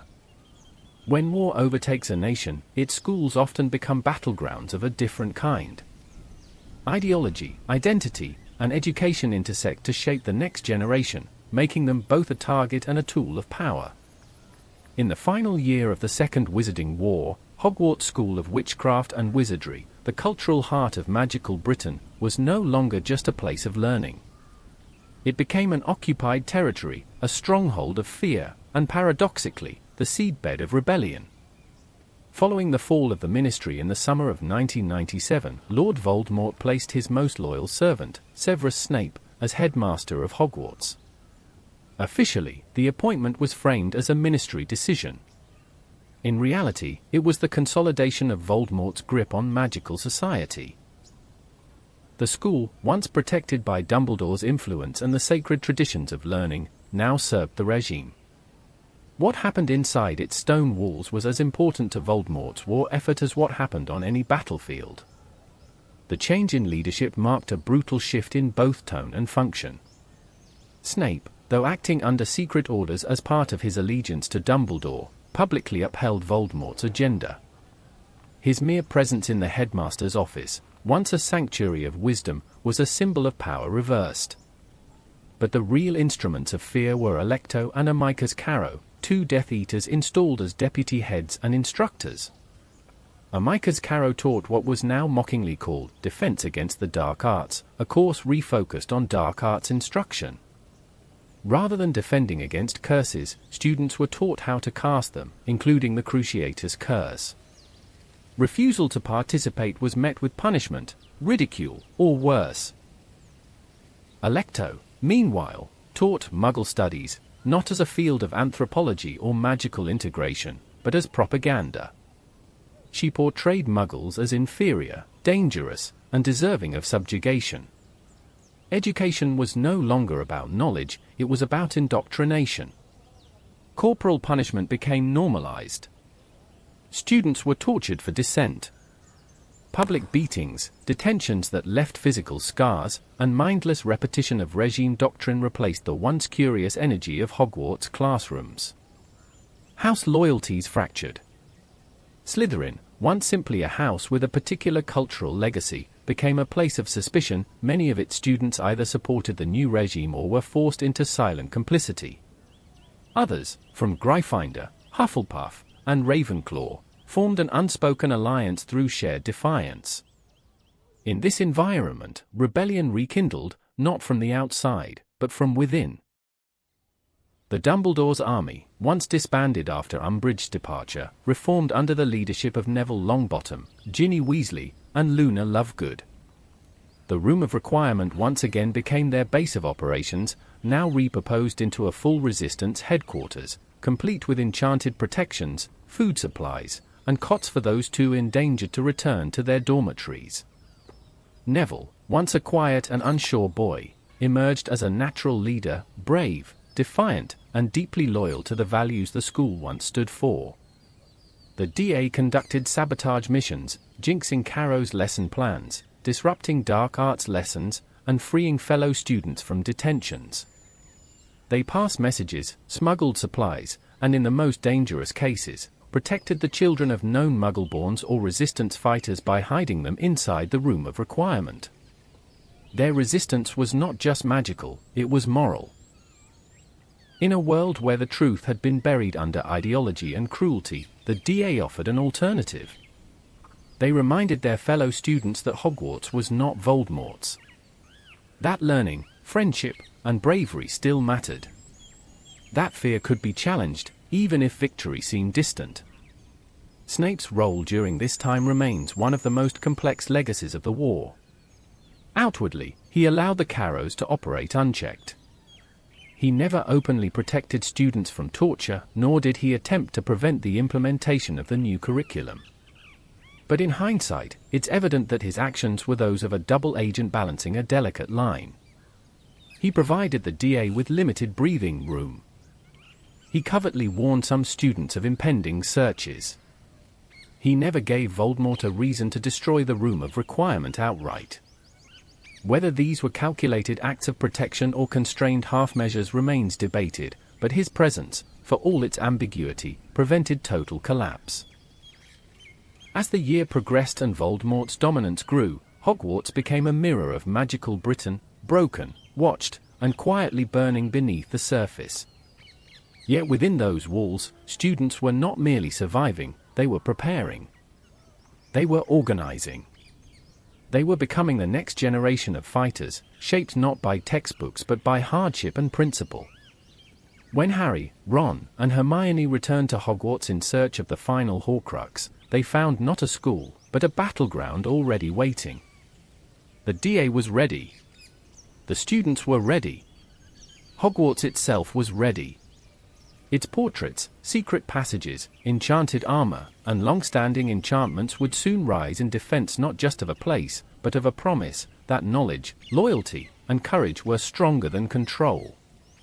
The siege of Hogwarts was not marked by a single explosion, but by 1,000 quiet acts of defiance, a whispered password, a hidden note, a wand raised when it was easier to bow. Before the final battle ever began, the students had already won a war of identity. Voldemort had taken the Ministry, the airwaves, and the courts. But he had not taken the minds of those who remembered what Hogwarts was meant to be. And when the final battle came, they were the first to fight, and the last to yield. There are moments in every war when time slows, not because the conflict has paused, but because the gravity of what comes next demands reflection. After years of quiet resistance, public denial, hidden missions, and personal losses, the final pieces of the Second Wizarding War had begun shifting into place. Hogwarts was no longer a school, it was a powder keg. The Ministry, reclaimed only in appearance, had become a hollow shell. And Lord Voldemort, believing himself immortal, stood atop a crumbling ideology built on fear, secrecy, and violence. But before the final spells are cast and the names of the fallen etched into history, we must take a breath and look back. Not simply to summarize events, but to recognize what this war has truly been about, not just power, but purpose. The war began long before curses were fired or wands were drawn. It began with complacency, a society too eager to forget the past, too proud to see the return of evil as anything more than an echo. Voldemort was able to rise not just because he was powerful, but because the magical world had become weak in its vigilance. In that vacuum, fear grew. Lies were rewarded. And truth, often spoken by children and outcasts, was punished. We watched the institutions crack, first the Ministry, then the press, then the courts. We saw how authority can be weaponized not for justice, but for silence. Cornelius Fudge denial. Dolores Umbridge cruelty. The Prophet's disinformation campaign. Each step away from truth strengthened the enemy without a single curse needing to be cast. But while the halls of power fell into shadow, a different story was being written underground, in forest clearings, abandoned homes, and hidden rooms at Hogwarts. There was Harry, who never chose to be a leader, yet walked deeper into responsibility with every step. He was shaped not by his fame, but by his losses. The boy who lived did not simply survive, he matured, adapted, and ultimately became the kind of leader the wizarding world didn't deserve, but desperately needed. There was Hermione, the strategist and scholar, who grounded the mission with intellect and relentless courage. And Ron, the loyal companion whose loyalty was not blind, but tested and earned. Together, they embodied a war effort built not on military infrastructure, but on moral endurance. There were others too. Neville Longbottom, underestimated by all but those who knew his heart, rose as a rebel commander within Hogwarts. Luna Lovegood, with her unwavering clarity and strange wisdom, reminded others what it meant to believe. Ginny Weasley, forged by fire, led with passion and refused to be silenced. And there was the Order of the Phoenix, underground, underfunded, but unyielding. They carried the memory of the First War into the Second, not as martyrs, but as mentors. And for every known member of the Order or the DA, there were countless others, shopkeepers, auras, squibs, and centaurs, who resisted in quieter but equally vital ways. All of them converged on a single truth: the enemy was not just Voldemort, it was what Voldemort represented. Control without consent. Order without justice. Power without conscience. This war has never been solely about blood purity or magical supremacy. Those were tools. The real battle has always been between domination and dignity, between those who believe the world must bend to fear, and those who are willing to die standing for something better. And now, everything narrows to one final night. Voldemort believes he has the upper hand. The Elder Wand in his grip. The Ministry under surveillance. Hogwarts surrounded. He believes that Harry Potter is lost, and that his followers are too broken to rise. He believes the war is already won. But belief is not knowledge.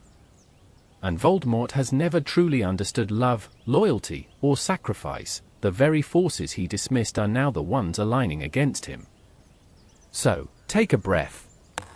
We are about to return to the battlefield, not as observers, but as historians tracing the arc of history as it crashes into a final, irreversible moment.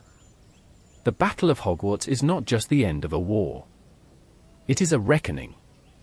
It is the moment where every lie, every act of cruelty, every choice of silence comes to collect its cost. And when we emerge, not everyone will have survived, but the story, at last, will be complete. No war is truly won on the battlefield, but every war reaches its moment of truth there. And for the Second Wizarding War, that moment came on the grounds of the one place that had endured through every era of magical Britain, Hogwarts School of Witchcraft and Wizardry. What began as a sanctuary, and briefly became a prison, would become a fortress.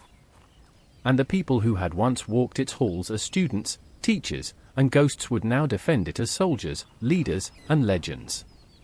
The Battle of Hogwarts did not erupt with fanfare or declaration.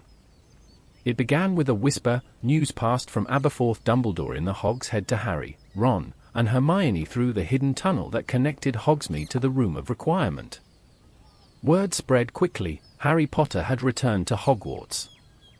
An Nal Horcrux, the last fragment of Voldemort's soul hidden inside Rowena Ravenclaw's diadem, long lost and now concealed within the cluttered chaos of the Room of Requirement. But as he searched, the resistance ignited. Members of the Order of the Phoenix, alerted by the DA and the Underground Network, arrived within hours. Professors McGonagall, Flitwick, Sprout, and Slughorn joined the defense without hesitation. House elves prepared the kitchens. Giants stirred in the mountains. Centaurs waited at the edge of the forest. The castle itself awoke. McGonagall, now acting head of the school, assumed command with a clarity of purpose that would echo through history. She fortified the castle with centuries-old enchantments. Suits of armor sprang to life. Statues marched into formation. Ghosts whispered warnings to the living. For the first time in its history, Hogwarts was not simply a school, it was a stronghold of resistance. Voldemort, stationed in the Forbidden Forest with his army of Death Eaters, Dementors, giants, and corrupted creatures, gave one final offer of surrender: turn over Harry Potter, and no blood would be spilled. It was a lie, of course. But it set the tone. This was not a battle for tactical gain. It was ideological. One side fought to control. The other, to endure. The attack came in waves. Giants tore at the walls. Death Eaters apparat through cracks in the enchantments. Dementors blanketed the sky. But Hogwarts held. Students fought alongside teachers. Auras battled shoulder to shoulder with goblins. Percy Weasley reconciled with his family mid-duel. Even the ghosts stayed close, not as fighters, but as reminders of what was at stake. The line between youth and adult had vanished. Age meant nothing. Loyalty meant everything. The price of resistance, however, was steep. Fred Weasley fell during an explosion near a corridor wall, killed in the midst of laughter and bravery. Remus Lupin and Nymphadora Tonks died fighting on opposite ends of the castle, leaving their infant son behind, a child born in the heart of a war and orphaned by its conclusion. Colin Creevey, too young to even be there, died with his wand in hand. These were not just casualties. They were costs. Each life lost reminded the survivors that victory was not free. And still, Voldemort pressed inward. His frustration grew. He believed strength alone would bend Hogwarts to his will. What he could never understand was that the defenders of the castle did not fight for control. They fought for meaning. And that made them unbreakable. As chaos roared through the stone corridors, Harry made a fateful decision. Learning from Snape's dying memories, collected after the Dark Lord struck him down for mastery of the Elder Wand, Harry understood the truth: he was the final Horcrux. A fragment of Voldemort's soul had lived inside him since infancy. As long as Harry lived, Voldemort could not be defeated. And so, without fanfare, without witnesses, Harry walked alone into the forest. There, in the clearing where so many lives had changed, Voldemort cast the killing curse, and for a moment, Harry died. But what Voldemort killed was not Harry. It was the piece of himself that had anchored him to immortality. Through that act of self-sacrifice, Harry became not just the boy who lived, but the man who chose to die for others. He returned, alive, changed, and now truly himself. The final confrontation occurred in the Great Hall. Voldemort, unaware that his final Horcrux had been destroyed, demanded obedience. But the truth was no longer avoidable. Neville Longbottom, in one defining moment of clarity and defiance, drew the sword of Gryffindor from the Sorting Hat and killed Nagini, the last physical anchor to Voldemort's immortality. The Dark Lord was now mortal, and surrounded. Harry revealed himself in front of everyone. No longer a hunted boy. No longer afraid. He confronted Voldemort not with rage, but with clarity. He spoke not to him, but to those still watching, explaining the Elder Wand's true loyalty, the failure of fear, the fragility of domination. In that moment, Voldemort was exposed, not as a god or a monster, but as a man who had misunderstood power entirely. The final spell was not a clash of titans. It was a single act of fate. Expelliarmus Metavada Kedavra. The Elder Wand, loyal not to Voldemort, but to Harry, refused to kill its true master. The curse rebounded. Voldemort fell, not in a blaze of fury, but in the silence of disbelief. He died as he lived, isolated, feared, and ultimately alone. The war ended not with cheers, but with stillness. The dead were counted.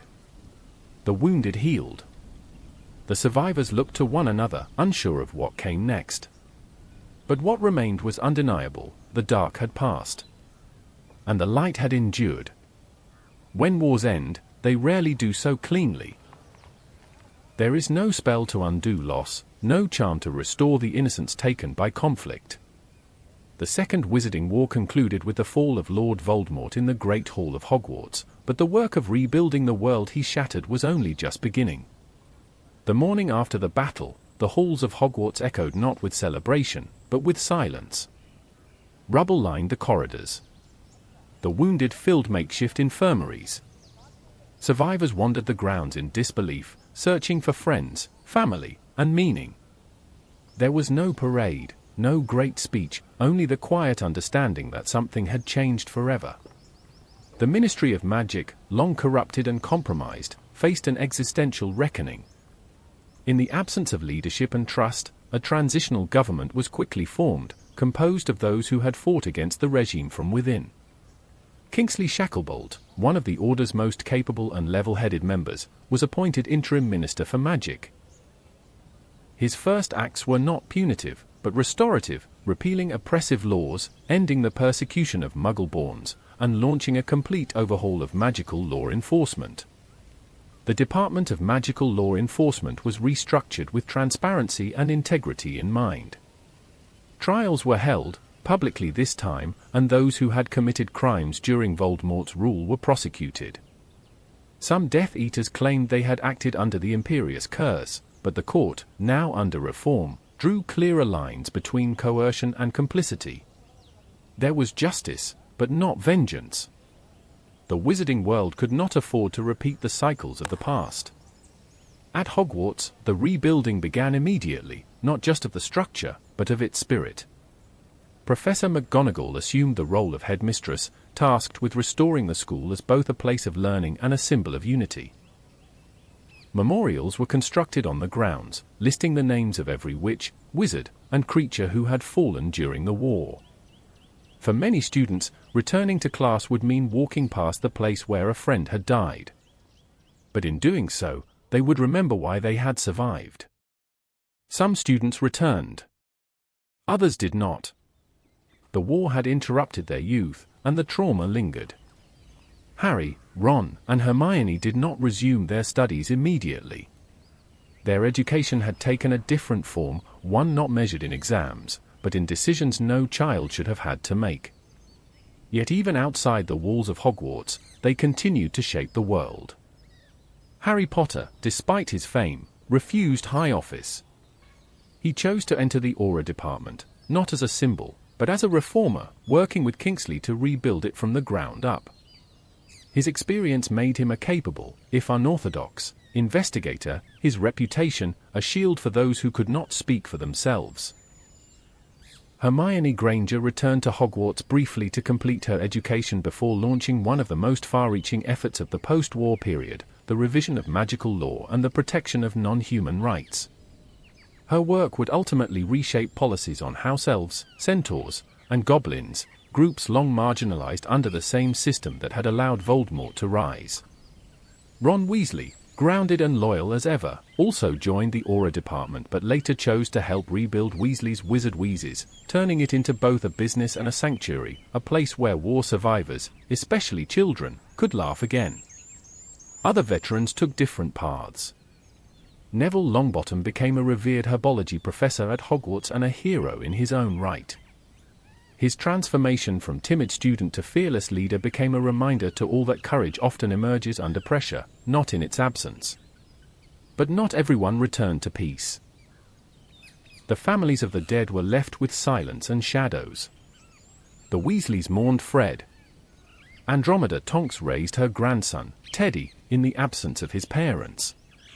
The cost of war lingered not in speeches, but in kitchens, bedrooms, and birthdays that would never be celebrated again.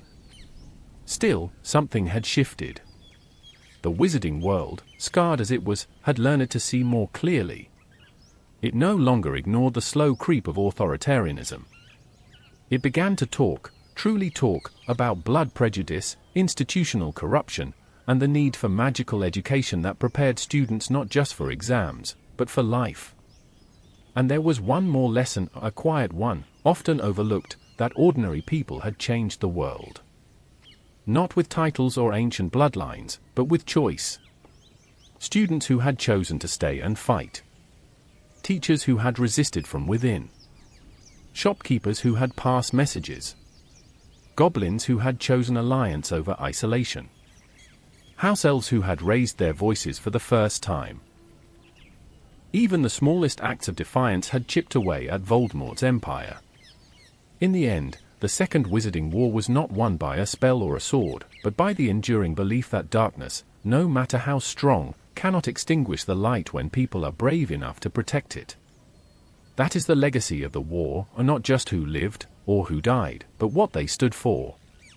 And in every generation since, that legacy has echoed quietly through the halls of Hogwarts and beyond, in the questions we ask, in the courage we teach, and in the kind of magical world we choose to build from the ashes. History does not end with the last battle. It lingers, in memory, in policy, in the way a society chooses to teach its children and tell its stories. The Second Wizarding War may have closed with the fall of Voldemort, but its legacy continues to shape the magical world in ways no one could have fully predicted. It is not only a tale of spells and bravery. It is a warning, a case study, and a reminder that the greatest threats often rise not in explosions, but in silence. In the years that followed the war, the wizarding community did not simply return to the world it once knew. It began the slower, far more difficult task of reinventing itself. The Ministry of Magic, once synonymous with denial and authoritarianism, evolved. Under Kingsley Shacklebolt's leadership, it adopted policies rooted in transparency and accountability. Corrupt departments were dissolved or rebuilt. The Wizengamot, long entangled with legacy families and political favoritism, underwent a process of democratization. For the first time in living memory, the ministry began to reflect not just the interests of purebloods, but the diversity of the magical population it served. At Hogwarts, curriculum reform became central. No longer could defense against the dark arts be taught as theory or fear. Students were taught how to recognize the early signs of dark influence, how to resist misinformation, and how to understand the historical context of magical conflict. The goal was not to prepare them for war, but to prevent the conditions in which war becomes necessary. The house system, so often a source of division, was re-examined. Inter-house collaboration became the norm rather than the exception. Students from Slytherin, once stigmatized for the actions of a few, were finally given the chance to reclaim their legacy as one of ambition, cunning, and innovation, not treachery. This rebalancing of identity was among the war's quieter victories. But perhaps the most profound legacy of the conflict was cultural. The myth of invincibility of powerful institutions, bloodlines, or names, was broken. The new generation of witches and wizards came of age with a different understanding of power. They had seen how easily it could be corrupted, how necessary it was to question it, and how even a student with no titles could challenge it. Statues were erected, but not to glorify war, they honored resilience. Memorials to fallen students, order members, house elves, goblins, and magical creatures stood side by side, finally acknowledging that this war had been won not by any one race or group, but by collective sacrifice. Peace, at last, felt earned. Still, every generation must decide for itself what peace means. The dangers that led to Voldemort's rise, bigotry, fear, political convenience, did not vanish overnight. Even decades later, remnants of that ideology remained. There would always be those tempted by purity, by power, by nostalgia for control. But now, thanks to the lessons carved in the stone of Hogwarts and written in the blood of war, the magical world had new tools with which to resist. To study the Wizarding Wars is not simply to examine a series of events. It is to examine how ordinary people respond to extraordinary pressure. It is to recognize that history is shaped not by prophecy, but by decision. And that the defense of a just world depends not on chosen ones, but on choices. The past has been written, but the future remains in flux. As long as magic exists, so too will the temptation to misuse it. But so will the courage to rise against that misuse.